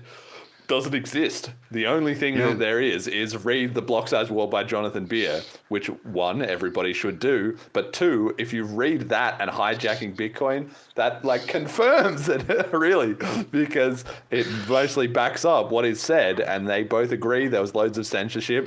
They both agree that Roger was like centrally involved in what was going on and etc. And so it just confirms what he's saying. Yeah. Yes. And I have to say, like, for full PSA, I have not really read either book. I've seen some excerpts from Hijacking Bitcoin, but I was there the whole time. Scammer. You've got it in the back. I haven't even read it. What a clout-chasing influencer. Yes, I don't own any Dogecoin either, and I only occasionally enjoy Vegemite. So yes, you're right. I am a little bit of a scammer. So all the stuff in my background. You lived it, mate. You lived it. The Bitcoin Takeover magazine in the background, I wrote an article in there, and so obviously I know what's in there, but then other than that I've read like one or two, and I'm sorry, just so many hours in a day. But yeah, the point is, from what people have told me, and I do have friends who have open-minded friends who have just not known which one was right and just sat down and read both of them, and from what I've heard, relatively objectively, first of all, hijacking Bitcoin is way more compelling in the argumentation of, as far as like less sensationalist, more fact-based, more documented, more just like neutral, even though it's definitely not a neutral book, but it just comes across a lot more like that. Whereas Blocksize War comes off a little more wishy-washy. But also, as far as I understand, no one really thinks the Blocksize War is a good book. Like, no one heard about this book until Roger had one, and everyone's like, oh, we need to give them something else to read. But like, everyone likes this book, right? Everyone's talking about it. Everyone, oh, fascinating read. This is a good one, whatever. But this other book is like not the same caliber of book, from my understanding. I don't want to talk any. It's not even close. The person who wrote it, but it is be a lovely individual. I don't know. But it's the book that they all read. Like everyone who got into BTC in 2017 and 2021, who became these big laser eye type of guys, that was all their Bible. And that's just why it's so ironic that Hijacking Bitcoin has come out. And finally, after, years later, there was a counter argument. And now it's actually become on them to say, read both. Because it kind of gets to what you're saying. By default, if people are going to read one of the two, it's going to be Hijacking Bitcoin, because Hijacking Bitcoin is just resonating at such a higher level and at where we're at in the whole cryptocurrency. Yeah, you have to say that's such a Hail Mary, like at the point where they're like, but read this one too. It's just like, you're toast. First up, no one's going to read the book because this is the sexy book. The other one is just like no one gets some nerd nonsense. No one cares, right? But also, so there's just the massive discrepancy of who's going to read which book. But then also it's just like, well, please, maybe like, what are they really holding out for? That like, Brett Weinstein is going to like read this, be like, this makes sense. And then he's going to go to the Blocksize board and like actually read through it and be like, I should run my own node. Like, no, it's not going to work that way. It's just not going to happen. So I don't think it's going to change a single mind. All it does is cast doubt on that this is the only point of view, because obviously it's not. And I don't think it should be promoted as the only point of view, but it is, and here's the thing, all the action is around, like, you don't have swarms of people who promote hijacking Bitcoin or into things like Bitcoin Cash and Zano and all the other things like that. You don't have these people talking about, no, get out of the strategic reserve, it's a scam, this and that, or like, you don't have, they're fine. They're just letting things happen. So it's not like the narrative is just, it's broken out of that binary, the red versus blue or the orange versus green coin binary. It's kind of broken out. It's free. It's there. Idea whose time has come. And the thing is, I have to say with like the maximalist narrative, we're at narrative death right now, as I've mentioned before, about like it's the death of it doesn't mean it's going to be over, but in 5-10 years, I don't think in 10 years from now, I don't think you'll find any more Bitcoin maximalists. Really, not really. Like, not the same way. The same creature won't exist, because I remember the 2017 era. It was kind of a battle, and obviously the behind the scenes battles is very much more sinister, but the battlefields where the foot soldiers on both sides of any conflict are usually decent-ish people, right, or neutral, and just caught up on one side of the war or the other. It was kind of like the business people versus like the cypherpunks, and like the cypherpunks were on the small block side, which it's kind of a far cry from where they are now, but that's kind of where it was. Is, well, more technical arguments than like just make the blocks bigger. It's like, well, but nuance of this, and you got decentralization, everyone should run their own UASF. Well, there's all this like tactical stuff, and then then all that started to fail as those kinds of technologies failed, and it just got distilled into like the pseudo orange coin worship thing, and these increasingly more abstract concepts. Whereas like the financial freedom for all is a very easy to understand concept, I guess. And so now it's like whatever nerd arguments, no new people are going to appreciate them. No one's going to be like, well, perfect digital scarcity stores energy, all this weird siphoning nonsense. No one's going to be like, oh, that makes sense. Like, no, we're done past that age. And so now, as far as which side makes more sense, it's like, oh, Bitcoin is a freedom technology. Then, it was hijacked. And then it wasn't hijacked because all this maxi nonsense no one even understands. It's like that versus without that. So it's like it isn't hijacking Bitcoin versus block size war. It's hijacking Bitcoin versus not hijacking Bitcoin, I guess. So like the maxi side of it is not in the debate anymore. It's just, is this true or is it, I guess, not true? But the maxi side is not true. Nobody thinks it's not true. It's only, nobody is like, this doesn't make sense, or like, I don't understand it, or nothing like that. The only people who say it aren't true are the people who hate it. Censoring thing. Yeah, so the narrative has definitely gotten away. It's not a Bcash or narrative. It's just a narrative. Like I've seen obviously Zano people because of the Roger connection, whatever. Obviously Bitcoin Cash people. Obviously a bunch of Dash people. In fact, the guy who runs the Dash.org, does a lot of the Dash.org like support ticket site, was like, as soon as it came out, he's like, can you get Roger to sign my copy? I love this dude. I've been whatever, like forever. And then like a week later, he was unfortunately, arrested and all that stuff. So I could never do that. But the point is like the Dash people love, the Monero people love this book. They're sharing it everywhere. Like Litecoiners are a little more, I haven't seen them share it as much. They're much more because it's kind of like they were around when the hijacking happened and didn't really do anything about it. So it's kind of hard to do that. But most people are sharing the book. Like the only people who hate that book are maxis, and the rest of the crypto world, including a lot of like BTC people. So who aren't maxis, I guess, who are whatever. So yeah, it's interesting. It's definitely the narrative that ran away, and It's never coming back. Yeah, it's never coming back. It only just struck me, and I want to move on, but that it's orange. The book is orange, which is so brilliant because it's been such a thing for all of the BTC history. Like orange coin, you know, it's such a distinctive, unusual color, and it stands out because it doesn't usually really combine well with other colors in designs and stuff like that.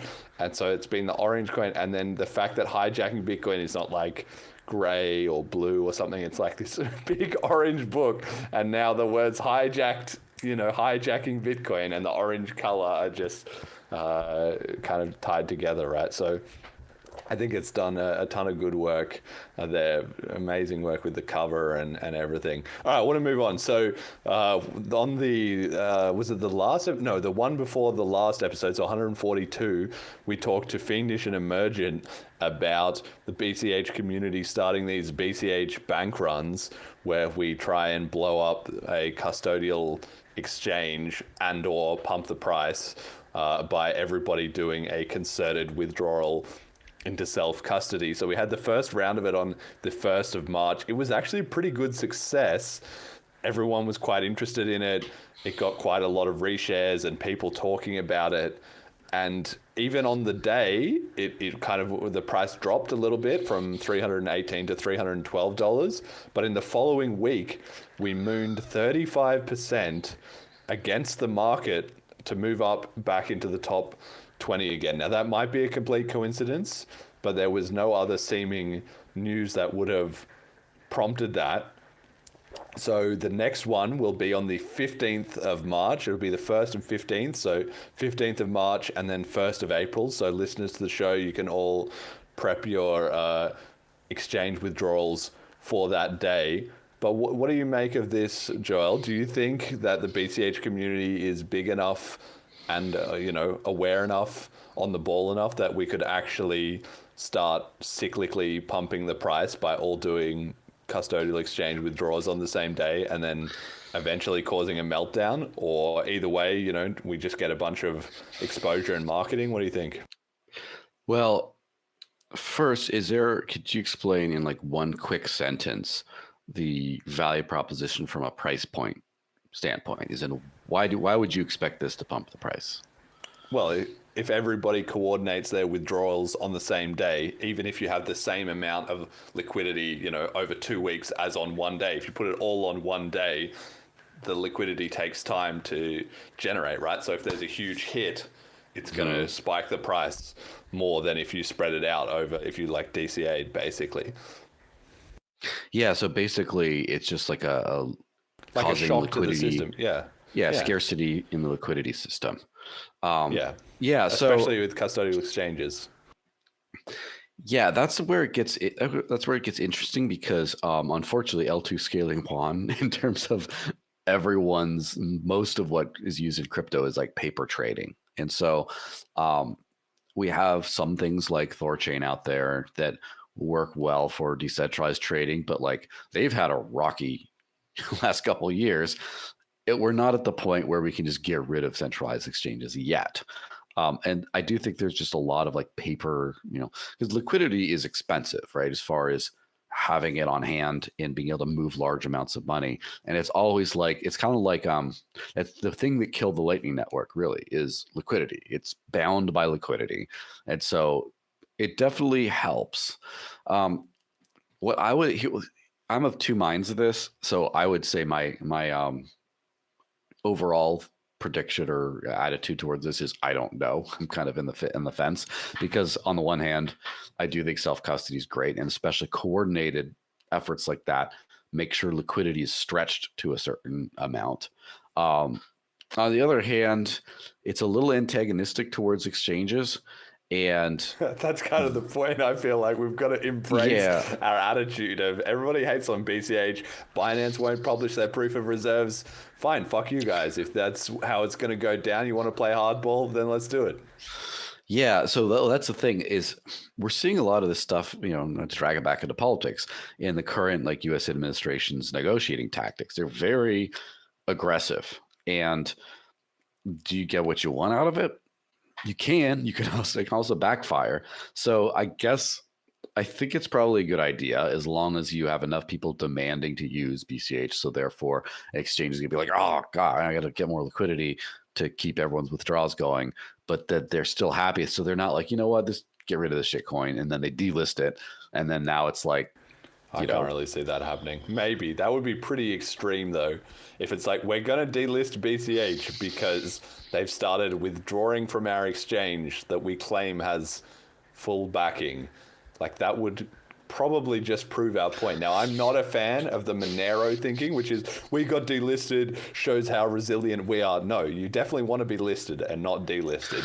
But at the same time, if the exchanges are delisting you because you're doing too many, self-custody withdrawals, then that's a W. Yeah, and definitely like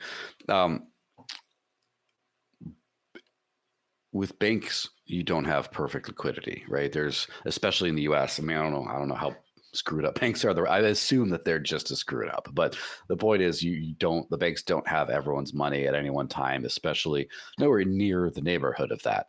So there are banks that restrict withdrawal amounts to like very small amounts, like a few $1,000s, generously speaking, just because they don't have that around. And, a lot of that all of the talk about, money laundering or what is this for? Are you being scammed? All this like for your own protection stuff is a cover for, we don't want you doing this because we just don't have the money, which is funny because they actually had an incident in the last few weeks where a major platform I was talking to was like, it didn't even get a courtesy message. It was just like, one customer got over, hey, we're going to remove support for Dash to these regions. I'm like, what the hell? So I talked to them and they're like, well, we need for these regulatory reasons, blah, blah, blah. And then I'm like, well, that's not true because we speak with the top blockchain lawyer in the EU and we have a 44-page legal opinion letter that works perfectly well on it. And then they're like, well, yeah, but maybe liquidity too. Or they dropped that in there. And I'm like, interesting. And then within a couple of days, they just reversed the decision because like I hit them with enough other things, which don't want to get too into that. The point is, it kind of dropped that nugget in there that like, yeah, it's not always about the things they say it's about. It's like it's the liquidity. And so the thing is, most exchanges, I don't think have all. I'm not going to FUD everyone, but this broad stroke saying this, but I think it's reasonable to assume that most cryptocurrency exchanges have periods where they don't have 100% of liquid customer funds.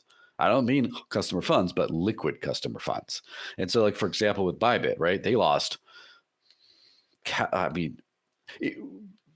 small round of applause for Bybit, not because they lost all this money. Yeah, they didn't blow up. They somehow are still going. This is like every Mt. Gox, FTX, all these big things just wiped out like the crypto industry at the time. This was orders of magnitude bigger and no one cared. It's like, that's impressive how well they just. But does that mean we're more decentralized, or does that mean that the cover-ups have just got bigger and better and we're going to pay for it down the road when something else? I mean, we're not I think really they handled it BCH, better. but everyone. Yeah. I think they handled it better. Like I don't know their whole payment plan or whatever, but like as far as I know, everyone still has the expectation to be able to have the ETH that they lost on the exchange.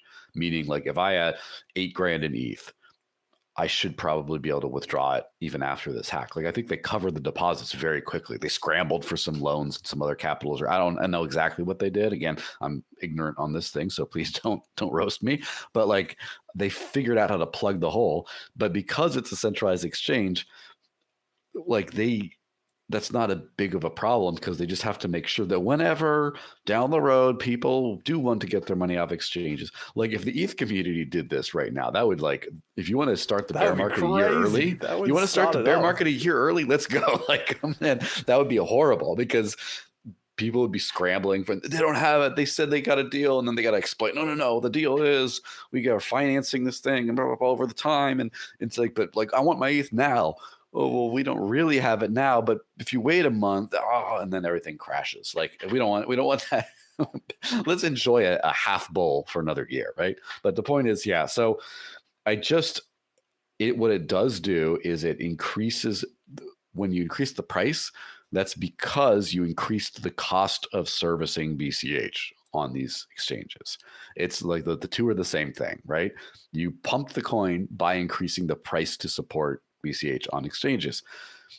The only thing you have to be careful with is if the value proposition shifts where some people it costs too much to do this, we're just going to delist, which again, for something as established and universal as BCH, I think is a pretty low risk, but it's just always to think about. But over time, I do think that a proof like I might try some of these things myself, but just like some free like brainstorm on that. Like rather than just a proof of keys, there could be like a whole event that you partner with, like, you share your like hardware wallet, like referral code or whatever. And like everyone buy a hardware wallet and self-custody and do promotional things along with. So it's not just a screw the exchanges. It's a self-custody, festival almost. And that's the idea. Yeah. And I think, the original idea that we came up with on the episode was still once a month, but I sort of feel like that's kind of a bit like, even with 2 weeks, I'm feeling like I'm ready to go again. Like, let's go. So I think every 2 weeks, it's just a good time. You have a day, you remind everyone self-custody, you keep that culture strong, you make some memes, you do whatever. Maybe we'll find ways that every 3 months, we'll have a bigger one or something. I don't know how it's going to play out. But even just the fact that we did it one time, a lot of people were kind of like, well, it's pretty cool. And it was just literally, I made a tweet and a couple social media posts and that was it. It seems like the price went up afterwards. Again, that could be a total coincidence. But now we have that's data point 1.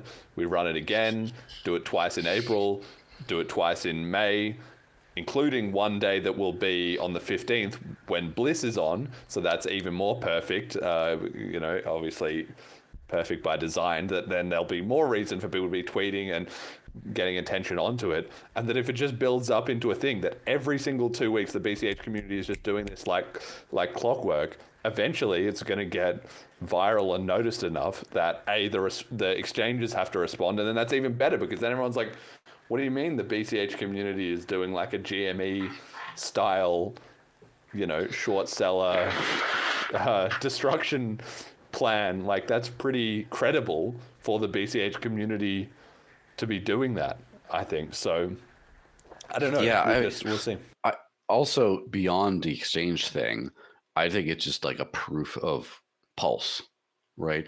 Where you have, not to be confused with that Richard Hart stuff, but like proof of proof that you have community is still alive. Like I noticed that like anytime something big happens, you see people flooding back into the community channels, and whether it's a good thing or a bad thing, it's always a good thing in some way because it gets the community back together. Type of idea, yeah, or bad community engagement, bad publicity, yeah. No such thing as bad publicity, they say, yeah.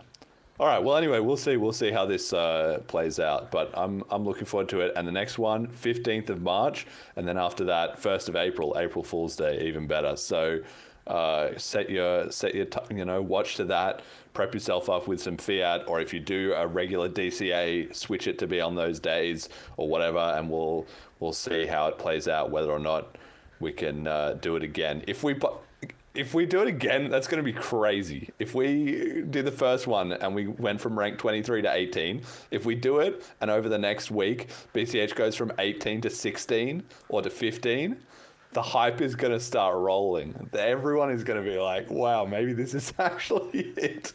So anyway, let's make the next one a good one, 15th of March. Okay, we talked a bit before about El Salvador.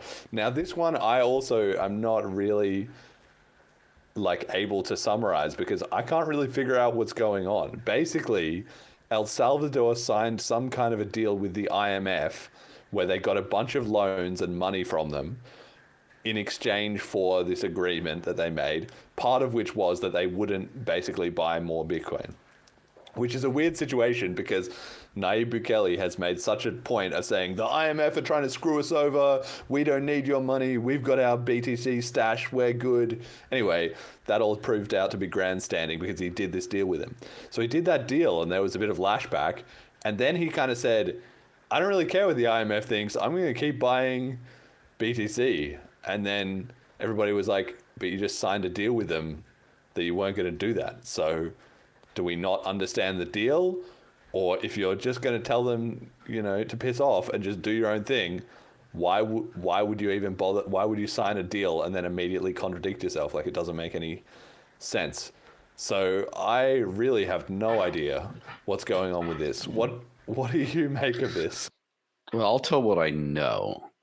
So obviously the Bitcoin law had a very certain way it was constructed. And then they're doing volcano bonds and whatever else, or a bunch of stuff. And then with the IMF thing, some of the conditions were it can't be legal tender anymore. So they have reversed that. I don't think anyone's really, there's some people who are pretending that didn't happen, but it did. But then also it's part of these agreements that we're seeing. And as far as I'm aware, they were signed by the government of El Salvador as well, that you cannot continue to buy Bitcoin at this. And it outlines exactly how, like, basically the only way could be through like forfeiture, kind of like the strategic reserve, you know, it's only like stolen stuff, you know, so it's just the very specialty. Funny. Yeah, it's like taxation is theft, but this is extra theft. Theft is theft as well. Yeah. Yeah. So where it gets interesting, because narratives are all over the place, right? We see this stuff. We see homeboy tweeting. So first of all, there's a certain date at which this comes into effect. So both things could be true, where they keep on buying like bandits up until the cutoff date, and then they can't do it anymore. What I really am 99.9% sure is not going on is that they're not just taking the money and then also screwing the IMF over by continuing to go against their stuff. I'm like, that's not going to happen. As far as like the discrepancy, we're looking into like Samson Mao in his infinite wisdom, right? The Blockstream fellow who had me blocked for like 8 years at this point. Which thanks for Elon for unblocking everyone, sort of. So now I can see all the nasty stuff he posts. But so he was like the main point person for negotiating the legal tender and all this other stuff. And he is very upset. And he's very much like, I don't know. They're saying one thing, but they're doing. And then they're fighting with Max Kaiser and his wife and stuff like that, who work for the government of El Salvador, saying, no, that's not true. And then you're like, well, what is true? And then just crickets. So whenever it's always very important who's saying what, not just what's being said, but also who's not saying things. So I do think that just the maxi blustering, and here's the other thing about like Bukele and stuff like that. No one should trust politicians. Duh. But also there's something that's been sort of a perspective that I think that a lot of people don't necessarily have, but this is sort of like my upbringing. So like I grew up in the north of Mexico. My father is Mexican, my mother is American. And I kind of grew up on like that 1 foot in each culture kind of situation. And my mother sort of was like an expat, there's a lot of expats around the world. And there's a certain dynamic where you have places that are great places to live, but they're poor. And they need tourist money to come in, and tourists and expats come in and they treat it like Disneyland. They're kind of like really naive and kind of disrespectful of like the locals and their culture and stuff. And treat it like their party zone. And then the long suffering locals just kind of like say nothing about it because they need the money, but they build resentment. And it has the same kind of lifetime colonial undertones, which are really strong in Latin America because there is a class-based skin color gradient in at least Mexico. I'm sure it's the same way in a lot of places where like the more European looking people do objectively get jobs a lot more. And I remember, like, I used to do Taekwondo in the local town in Agua Prieta in Mexico, and the instructor was kept on trying to hook me up with his daughters because like, oh, this guy's so white, he's so great. And they'd actually say like, oh, he's like as white as his uniform. And he said like, oh, if we all could take a cream, put it to look like him, we would. And everyone's like, yeah, we would. I'm like, mind blown, like just how open it is kind of about that. So with Bukele basically opened up a Cancun in El Salvador, a Bitcoin Cancun, right? Like an amusement park where he just says, oh, gringos, legal tender, no capital gains, come in here, spend your money, come move here. And a bunch of people moved, not knowing anything about the country or the culture or the situation on the ground or anything else. And he got them, right? They're there. And now he's just like, all right, we got that. Now back to business. I need more money than you guys gave us. So we got to get to this IMF loan. And then the other people are, wait, what do you mean? You mean the stripper doesn't really love me? And it's like, so that's kind of where we're at. And it's kind of sad. I've seen quite a few idealistic maxis post about how they're leaving. Now they moved to El Salvador for all this stuff. Now they realize that it's just like, it's just another country, right? It's like, this isn't Disneyland, right? This is a real country. Yes. You're living here. The stuff you assumed is like, as soon as the legal tender law thing was like over, they just everywhere stopped taking, not everywhere, obviously, but most places stopped overnight taking Bitcoin. There's reports now getting wound up, right? You know, like just kind of, it's all falling apart. And so, you know, News at 11, the BCH podcast with another W. We had the hoax episode with that guy sitting on the beach being like, fuck, when is this going to work out? And just like we told him in 2021 and in 2024 and now in 2025, it's fine. It's the same as the Lightning Network, another huge W where we told him that it was all going to fall apart. It did. And now, you know, it's all over, but the crying basically is going to be the story there, I think. Yeah. And it's not like this stuff wasn't real to begin with. It was real, but it was just like it's just like the Trump deal. Like the problem is like the maxis, it depends on which maxi, right? I think a lot of people at the top are smart. They know what's going on. They know all of what they're engineering. But a lot like the average foot soldier maxis too much in their own mentality and mindset to just understand. They think that Bukele is one of them. He's not. He's just the president / dictator of El Salvador right now, who wants to do what he wants to do. And most of what he wants to do is maintain power, but also make his country better off. And the whole, like the average person on the street, from my understanding, really likes him. But 95% of the reason for that is that he cleaned up the gangs and made it safe, and the people aren't getting murdered. They're like, oh, this guy's awesome. Now, is he happy that he played around with the whole like every Starbucks has to do lightning and stuff? Like, I think the locals aren't. It's not popular. And Mark Falzone did some kind of on the ground journalism things about that before, and kind of early on revealed that the locals are just like, I don't know what this is. I don't know what it's about, but kind of like Bukele, but he's kind of playing around with this weird thing, and they just don't care. They just want to live their lives. And I guess the tourism dollars thing, like I'm sure El Salvador is permanently going to be up in tourism after this. Like just the fact that it's safe, you got enough people to go there to do enough blogs about it to where now people are like, oh, I'm going to add that as a potential tourist destination. They've squeezed the maxi thing as much as they can, and now they just like, I don't want to play with you anymore. It's just like, and they were like, what the hell? I thought we were friends. He's like, no, we had a business arrangement. I pumped your coin, right? And he probably still likes But that Bitcoins. Stopped as well. That's another big part of it. As if the price doesn't keep escalating and escalating and escalating, then the reason for him to be excited, like when the price is going down, I'm buying, just looks desperate rather than euphoric when it's going up, right? So it's the same with Saylor. It's the same with Bukele. It'll be the same with the strategic reserve whenever they're like, maybe we should just dump some of this, like it's the same thing. Everybody's just watching these big players with their stash rather than being like, hey guys, let's release a new app, let's release a new protocol update, let's do some peer-to-peer adoption, and I have to lament because there was a time when the Lightning boom, Lightning did bring in new people to Bitcoin, I have to say, in a good way. It, well, you know, didn't end up very well, but it brought in people that cared about spending the stuff, like, you know, digital cashers. And they're always like, you know, obviously for what one could call maybe a little cucked or whatever, but they were all sincere in trying to get this to be like, everyone's going to spend this. Look, it's well with Satoshi for now, but this is still cool that I'm paying with Bitcoin to here and there.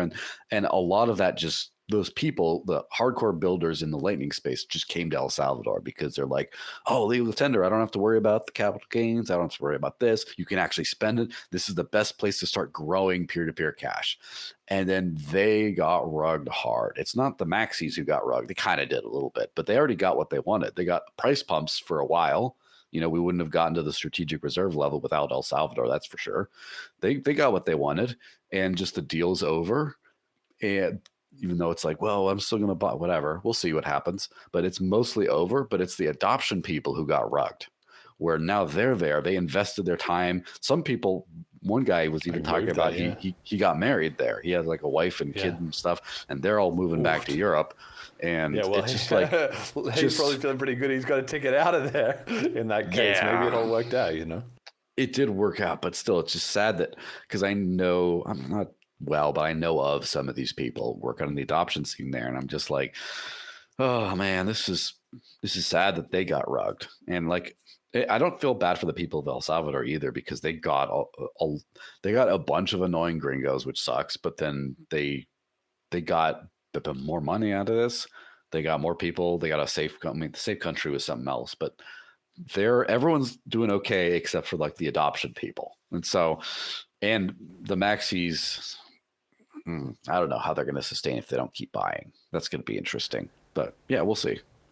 Well, it's just all coming apart a bit at the seams. Okay, all right. So that's enough about them. We also had this week unusual turn of affairs. We don't need to go into this too much, but there's been a bit of beef between the BCH and XMR community, which is unusual because XMR, like I've said before on the show, probably my second favorite coin. I guess if I had to pick, you know, if BCH didn't exist, I would probably be more aligned with them than anyone else. But they were getting very, very charged up about how BCH is dead, it's not going to work, etc. All the usual stuff. And at the same time as that, there's been some publications of flaws in the Monero privacy model. So it's perhaps not quite as private as they thought. Now, what I have found is that the Monero people are just kind of like, they're just like, it's got to be private, and they cannot see past that no matter what angle, or, you know, and they just say money has to be private, and you're like, well, why is Monero number 29 then rather than number 1? And they don't really have an answer to that, because there's actually a lot of things that go into making a good cryptocurrency or a good money in general, and privacy is only one aspect of that. But just like with everything, there's some people who get monomaniacally focused on one aspect and they can't see the bigger picture. So it was just weird that they sort of felt like they needed to argue with us about it, and I guess to some extent us with them, because they just kind of can't really see the trade-offs. And I think in general BCH and Monero are quite synergistic, but things are looking not that great on the Monero scene from what I can tell, because partially this kind of myopic perspective seems to have entrenched itself even further than it already had before. And secondly, as I pointed out to some of them, BCH is probably going to be able to replicate not only their smart contracts, but everyone else's, maybe in about 2.5 years, right? We need to get the VM limits upgrade in Velma in May. The year after that, maybe we get some more of those script upgrades that Jason Dries has been talking about. Then you have a year to kind of actually build it all out. And especially, you know, the cash tokens work that's already ongoing. And before you know it, there'll be BCH privacy coin solutions as good as anything you can get on any other chain. So I feel like they're on a bit of a clock, and I don't know how they're going to pivot and come back from that. But of course, they sort of wouldn't agree. What was your take on any of this? I don't know if you've been following the back and forth. Yeah, I've been following the back and forth a little bit. But this is, like, I have to say, privacy is something that I have studied more than a lot of things in crypto, and it's an insanely complicated and nuanced topic. And that's one thing that this community is not, is nuanced. And so there's just a lot of black and white going on, and it's very much not that. Basically, just so for the viewers at home, like when I send you a transaction, everyone on the blockchain can see its address here to that address and how much it's for. The first pillar of Monero privacy is confidential transactions, which means you can't see the amounts, which means you see all Monero people and combined have this much. And I sent it, someone sent some, but the amounts are kind of hidden. And there's plenty of other cryptos that have that part. So it's confidential transactions, which hides the amounts, and it's also ring signatures, which means if I send to you, I send to one real person and 15 decoys. It's a ring of 16. And so every time I send, everyone's inputs are sort of like jumbled together with it's kind of decoys. like a cache fusion, like a default cache fusion on every transaction. Yes, except the difference with those is those are always like real coins. Like with coin joins, it's always like real coins being swapped around, and it's also at the point of transaction. So when I send to you, it just does a 16 like switcheroo thing, and then there you go. And basically there's a couple of different attacks that were used, and historically there have been so many problems with for example, the ring size, like how much data those transactions use up, and they use a mathematical thing called bulletproofs to get it really small. And then there was lots of decoy selection problems. So for example, I believe if you send, I don't believe you can resend a Monero transaction after receiving it unconfirmed until it has some certain amount of confirmations, because if you do, then the first decoy or the first will be very likely to be the real one, the real transaction. So for privacy reasons, just it doesn't work that way. There's been all kinds of different things. It's been like plugging the leaky holes of the boat for years because it's a very complicated problem to solve. But basically, this off-speed attack, or the, what do they call it? The map decoder attack, I think is the other name for it, basically uses statistical analysis to just look through everything and narrow down the possibility to 4.2 from 16. So now Waldo, so I want to give a shout out to Duke Leto, who is, I think he's the head developer of Hush. It's a privacy crypto, but he's contributed to Zcash before. He's done a whole bunch of other privacy stuff. And he's the one who wrote this thing that when I wrote about it, then it started to get some traction and stuff. But he calls it the like Waldo hiding in a crowd of 4.2 people. And so if you combine that with a flooding attack, which is basically you flood the network with transactions.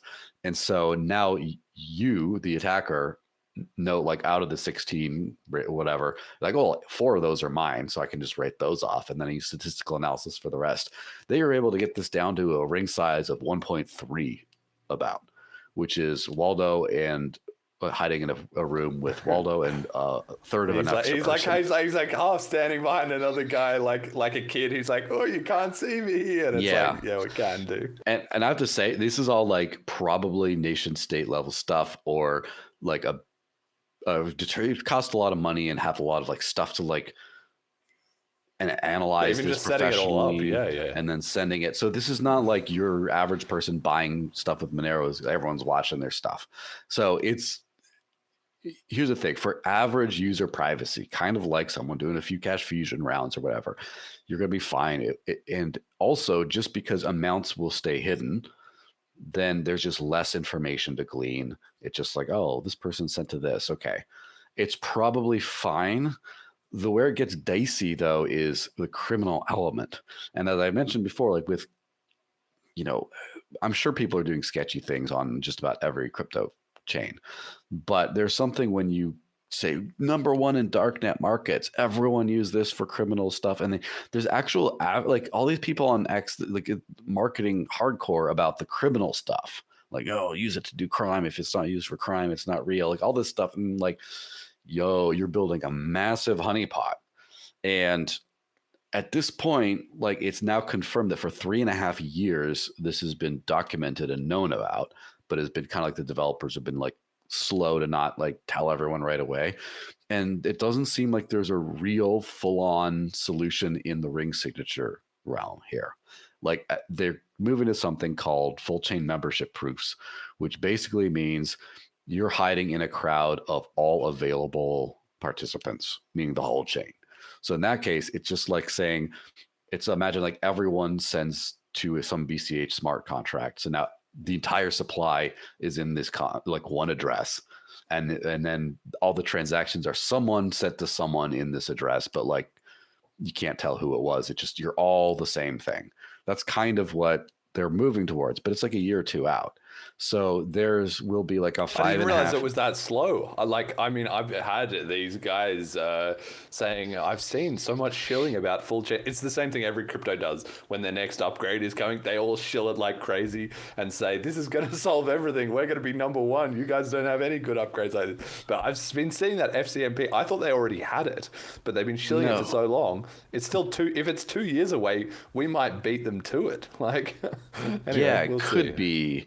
It could be year two. A year seems like an optimistic thing. Obviously, refer back to this podcast in a year or two or whenever it comes back and see who was right, I guess, because this is complicated stuff. It takes a while. It fundamentally changes the way Monero operates compared to its entire 11-year history, right? So it's a big thing. It's a big change. Don't want to fuck it up, yeah. Yeah, and I know that the guy who was working on a lot of this stuff, Kayaba Nerve or Luke Parker,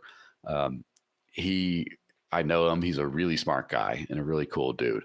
I think he released like a prototype or basically like he released like a first step and then said I'm backing away from Monero development for a while to do some other stuff. So if it was just him working on it, I'd be like within a year, I'd be like, yeah, sure, absolutely. But like the fact that now it's other people, I don't know how long it's going to take.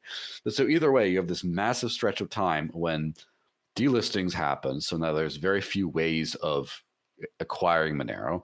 And so you let's say 1x like Kraken, like now the feds are going to focus on Kraken, having people on the inside surveilling their stuff. And then where does it go? And then all the dark nets. And then you're able to like pare down those transactions and like figure out who did what. And there's a massive criminal problem coming up, I think. Like to think that the nation state entities have not been like focused mostly on Monero, and they have not known about this at least as long as this Rucknium researcher who did this. So he's a BCH guy. He loves BCH. So interesting if he's in the mix. That's bodes well for us getting a FCMP cash token at some point, I'd say. Yeah, but just on the whole, everyone should be super careful with their privacy. And obviously, I think that it's not a good idea to do illegal things just because this is, I'm not moralizing anyone, do whatever you want, but there's just a massive risk, and especially now when that's like super well known and targeted. And of course, as a knock-on effect, this is the privacy stuff that Zeno uses. They use the exact same stuff. And they publicly said they're also going to move to full chain membership proofs, but it will be after Monero does. So Zeno's privacy is, again, it's good privacy, right? Everyone should be using something like this better than fully transparent transactions on the day-to-day, right?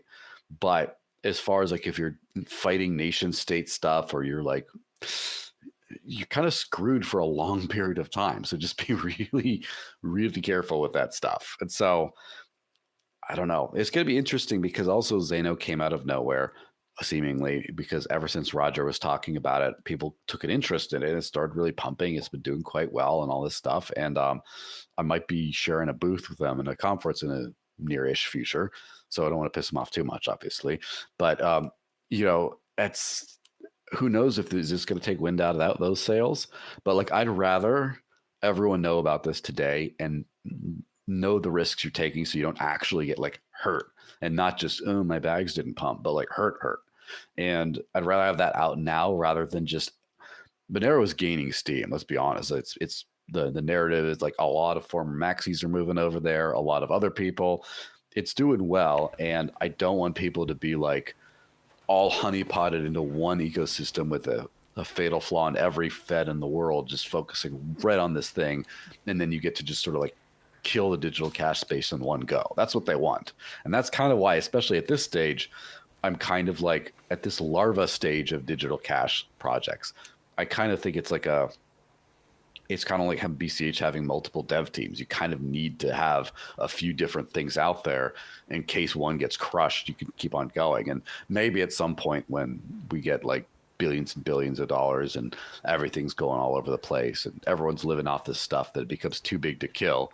But like, I think that basically diversify and be careful.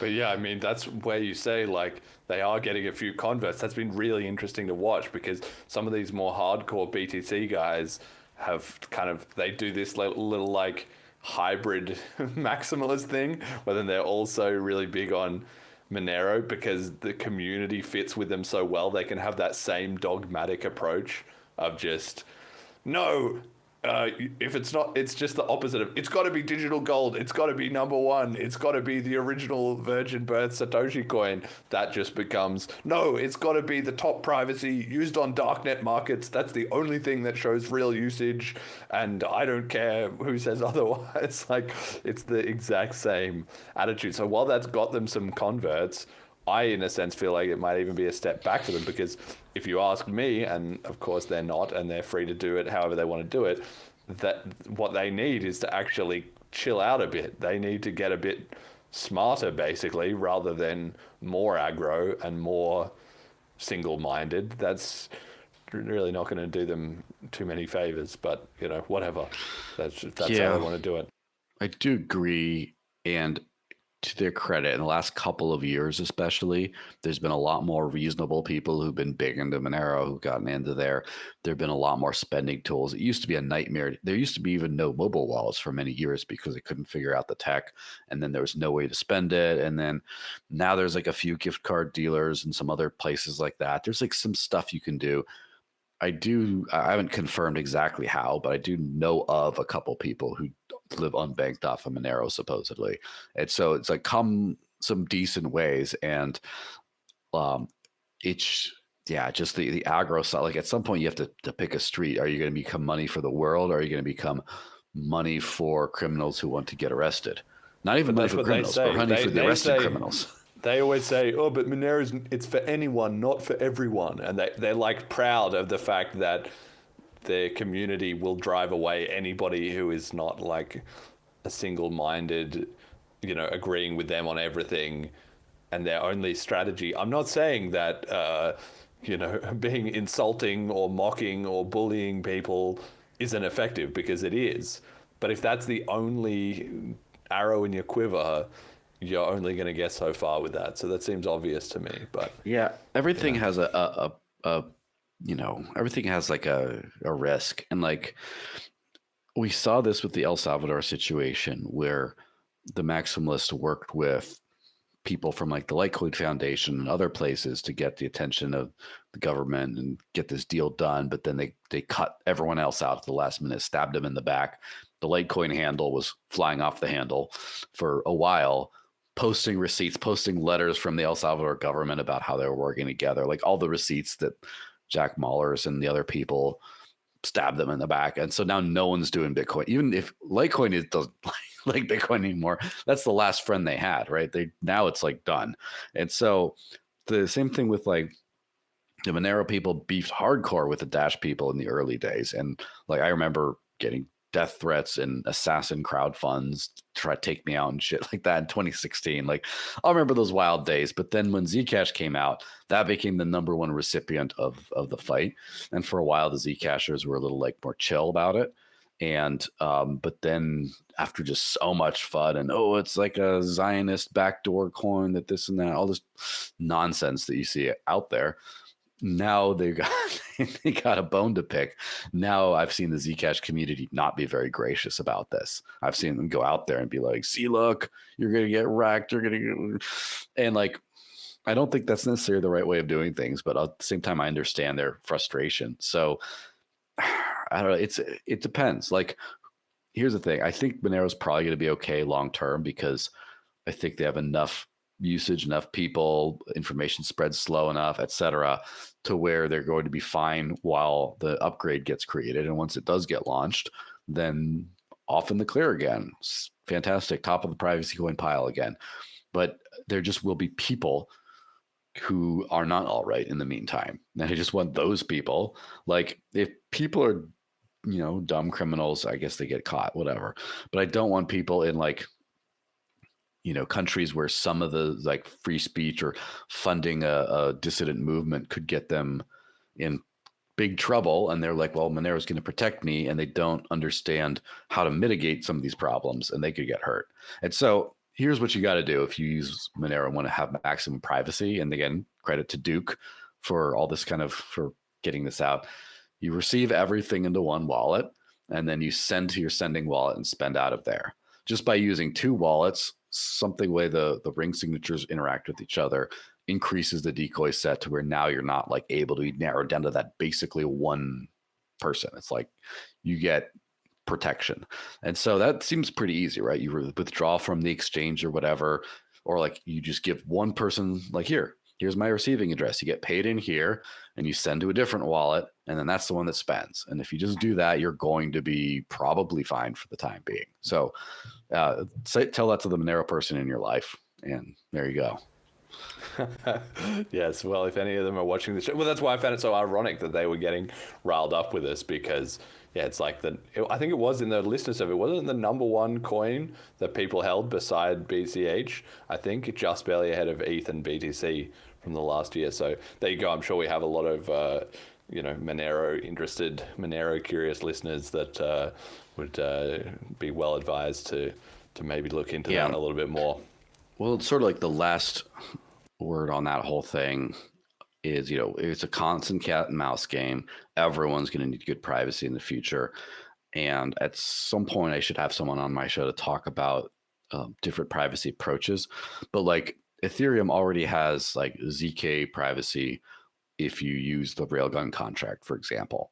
But because it's like Tornado Cash, but the developers wanted to stay out of prison. So they constructed it in such a way where no one knows anything you're sending in the contract. But if you have transparent funds and they're like linked to the Bybit hacker or whatever, then the contract will reject it on the way in. So you can't, it's kind of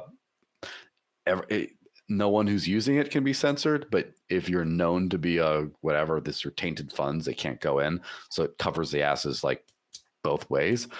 There's stuff like that can happen. When you put privacy on the contract level, it does a lot of things easier and a lot of things harder. And so like it might be easier to block people from using the contract in like a legal way where, on the chain, it's harder to say this coin is illegal as a whole.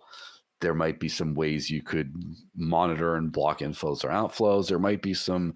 There's also like, I think efficiency losses by using it through contract. This is stuff I haven't really looked into technically too deeply. So there just could be a lot of trade-offs. I've heard people way smarter than me say that you want to upgrade it on the base layer if you can and not just rely on the contract. But that's above my pay grade. And before BCH comes up with like the best solution ever and everyone gets smashed and you come back and say that guy was a fool, just know that I haven't figured it out yet. So but it's something to think about for sure.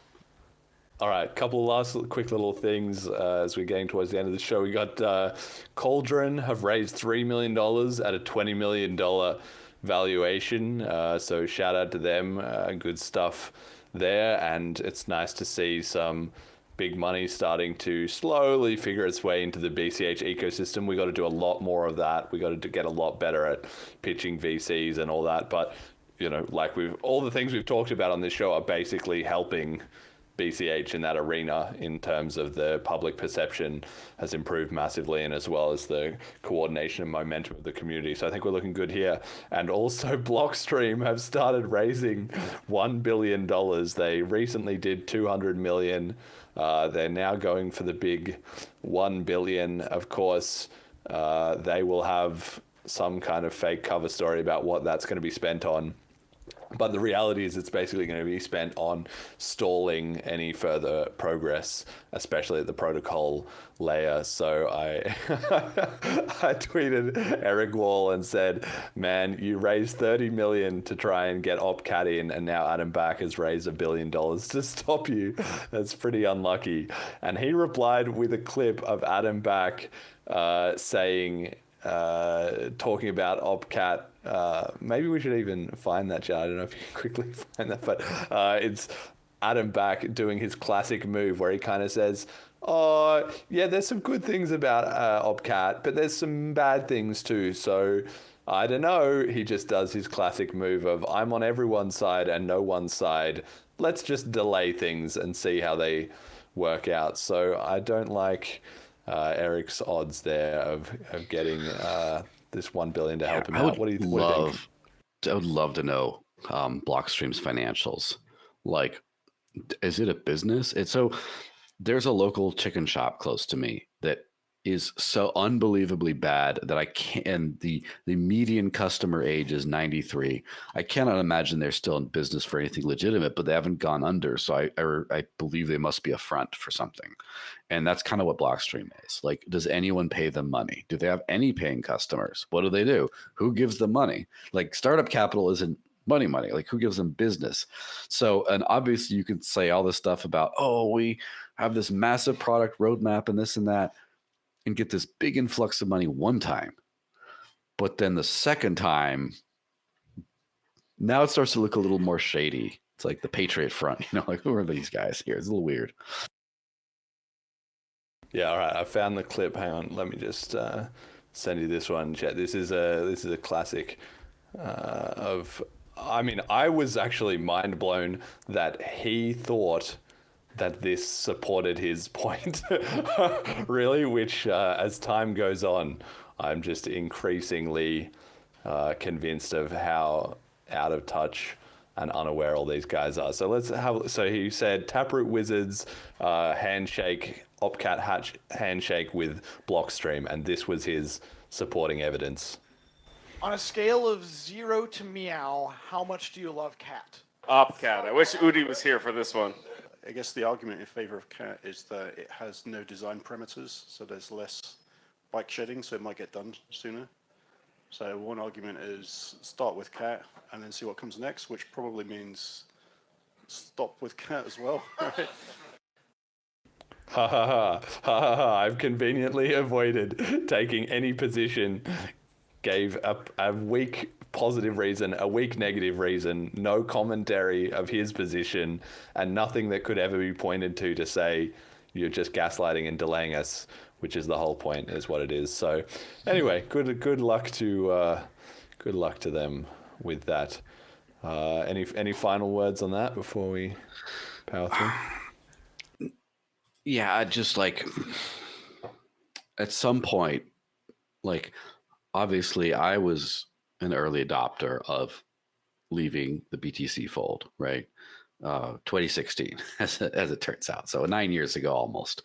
I kind of cut my losses and moved on to other things. There's so many people that have taken so long. And I feel like this latest wave of Monero people has been those like last few cypherpunk focused Bitcoiners that just like could not stomach fully custodial. Like Lightning is okay because it was like you could use it non-custodial. Well, not even not, but there's always like I can run my own node if I want to, with like Liquid and freaking everything else, and eCash and all that stuff. It was too much. There's still the couple people hanging on. I don't know what they're hanging on for. Like, what are you trying to get with OpCat at this point? Like, as far as I know, it's not going to solve all your problems. You'll be able to do a couple of extra things, but it's still like not. You still won't be able to do everything. And then what? The argument is that I think the idea is if they can get that in, then they can show, yes, we're not ossified. And then they can say, well, we can do another one now. But the reality, there's just not the activation energy to hit that. Yeah, it's crazy. It's not like it's over. Like, this is the dead end for BTC development. Outside of some change. Now, here's the thing. It is possible that when the price starts crashing or something, where people freak out and go, oh, now let's make changes and kick these people out of here. There's also a That's the worst time to do it, though. When everyone's in disarray and panicking, that's when you try and make a radical change, and that guarantees people are going to splinter and be controversial and infighting, which makes the situation worse. Then you're in a negative downwards spiral rather than an upwards one. Yeah. So it'll remain to be seen. I think at some point we're going to need a big change in Bitcoin for the quantum computing thing, at least. And my prediction is whenever that happens is going to be when the final changes of the network kind of get pushed in. And is it going to be a tail emission? Are they going to be like, well, that's when we get the infinite inflation so you don't have to do anything? Is that when they do it? Are they going to do OpCat at the same time? Are they going to do, what is it, BIP 300 or whatever Paul Stortz's thing is, drive chains? Are they going to get it in there? Are they going to double or quadruple the base block size at that point? What are they going to do? No, what's it going to look like? I don't know. So we'll see. We'll see what happens. But it's as far as like Bitcoin's always had a series of improvements, and then they fudded a lot of the improvements. Foremost being, well, you can't hard fork, but then nothing too crazy. Segwit was this convoluted thing that, did some cool things, but did some weird, gross things. And then you got like, oh, now we got like Taproot. Now we got these other things that we got to get through. And it just, nothing comes from any of it. And there's just no more ideas as far as like, well, we need to get this. And then there's no next step. This is it. Just like the great script restoration, man. That's what it is. CTV, CAT, great script restoration. Then we'll have like a shitty BTC in the year like 2045 and we'll be good to go. No. Yeah, it's cruising altitude. That might be, if you want to like rename this podcast episode, just call it cruising altitude.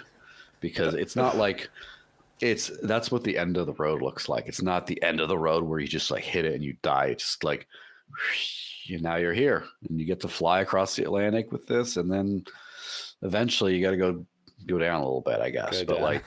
But it's more like before people say, oh, put this in the Bitcoin obituary. It's like, no, I'm not saying that at all. I'm just saying this is as far as it goes up, and we're here.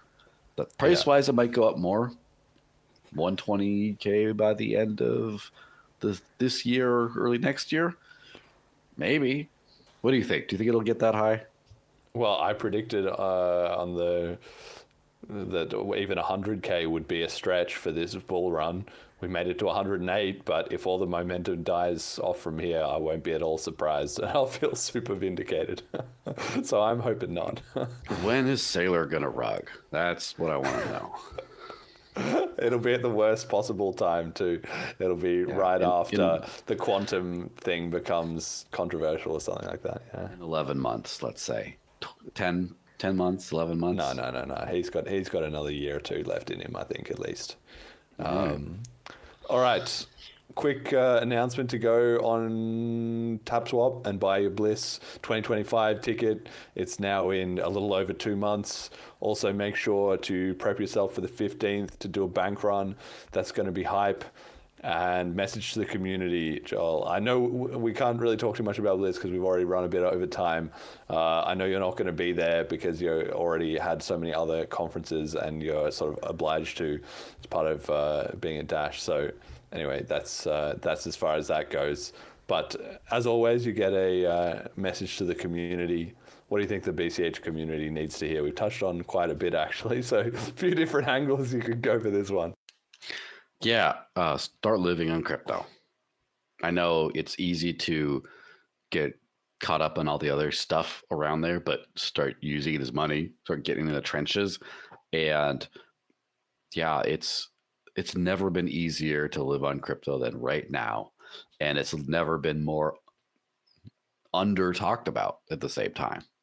So figure it out and holler at your boy if you want some tips on how. Yeah. That's it. Okay. Fund me donators. We're going to be coming up to our 10 set of 10 pretty soon. So we'll be, prepping another flip starter there, or fund me probably. soon. Majamali Marcello, founding father, Molecular, the show we love, Erdogan Talk, economics writer, Milton Friedman, Cash Stamps, Keep Calm, Bitcoin Cash, Emergent Reasons. Please experiment with new ways to get you, Callisti and Fiendish, in front of some serious media spotlights. We got the donators, the patrons, Ricky and HP, and our sponsors, General Protocols. Check out bchbull.com. Start guide FAQs and links are at bitcoincashpodcast.com. If you're new, listen to episode 85. Try Selene wallet at selene.cash. Buy a Bliss ticket at bliss.cash. And yeah, the next release of Selene is going to be really good. It's going to be coming probably in the next week or two. I'm hoping definitely this month, along with another flip starter for another year, and then, or another 6 months probably. And then the release after that is also looking really hype. I'm just going to build some hype for that. I was working on it today. Not the next release, the one after. I think we've got something good cooking. So as always, BCH making daily progress. Final shout outs, Joel? Yes. So I have to shout out, I know I did this as well, I think when you were on, but I have to shout out to ETHDAM, which is, I believe, look it up for sure. I think it's May 9th through 11th.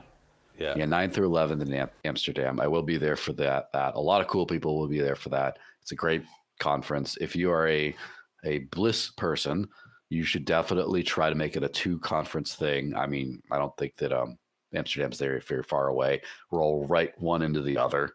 And yeah, catch a lot of the same, hype, because they're extremely privacy focused and cypherpunk issues focused, etc., but also have a wider crypto audience that's not just, the few cash coins. It's kind of everything. So it's definitely a great like a general appetizer for then honing in at Bliss. So I would definitely say, go. And it's obviously run by, former Bcashers of quite good repute. So yeah, make sure to go to that. This will be my 3rd year in a row doing it. So it's the one crypto conference I never want to miss. So there you go. Amazing. Chet, final shout outs.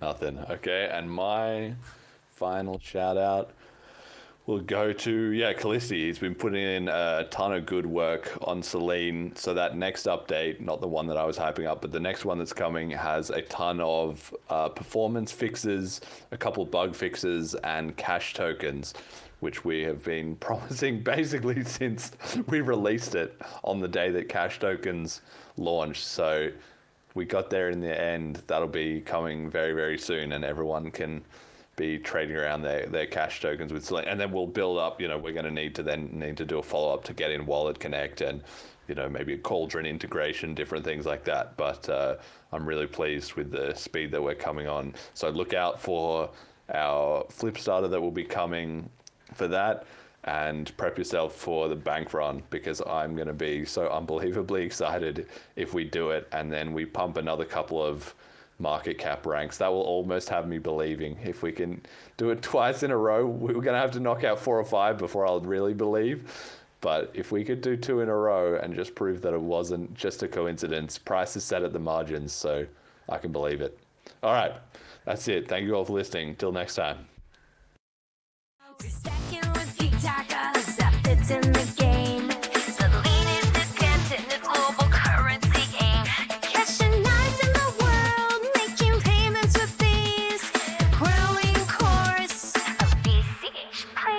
The Bitcoin Cash Army, rise up, unite. From wallets to dexes, the future is bright.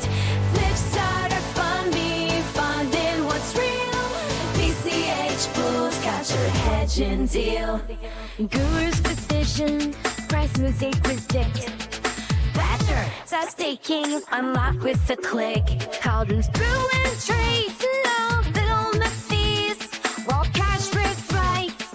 Contracts with ease. Decentralized power, no leader in sight. Changing the world, we accept the fight. Foundations tremble, all systems decay.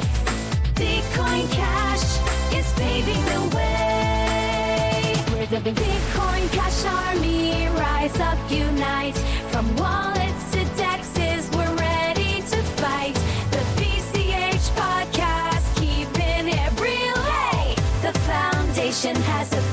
bigger deal. Developers rising, the code's getting tight. Conferences sparking, innovation all night. Contracts brewing, apps on the way. Growing adoption every single day. We're surpassing the king, reclaiming the crown. Bitcoin Cash is where freedom's found. The bells all won, the truth shining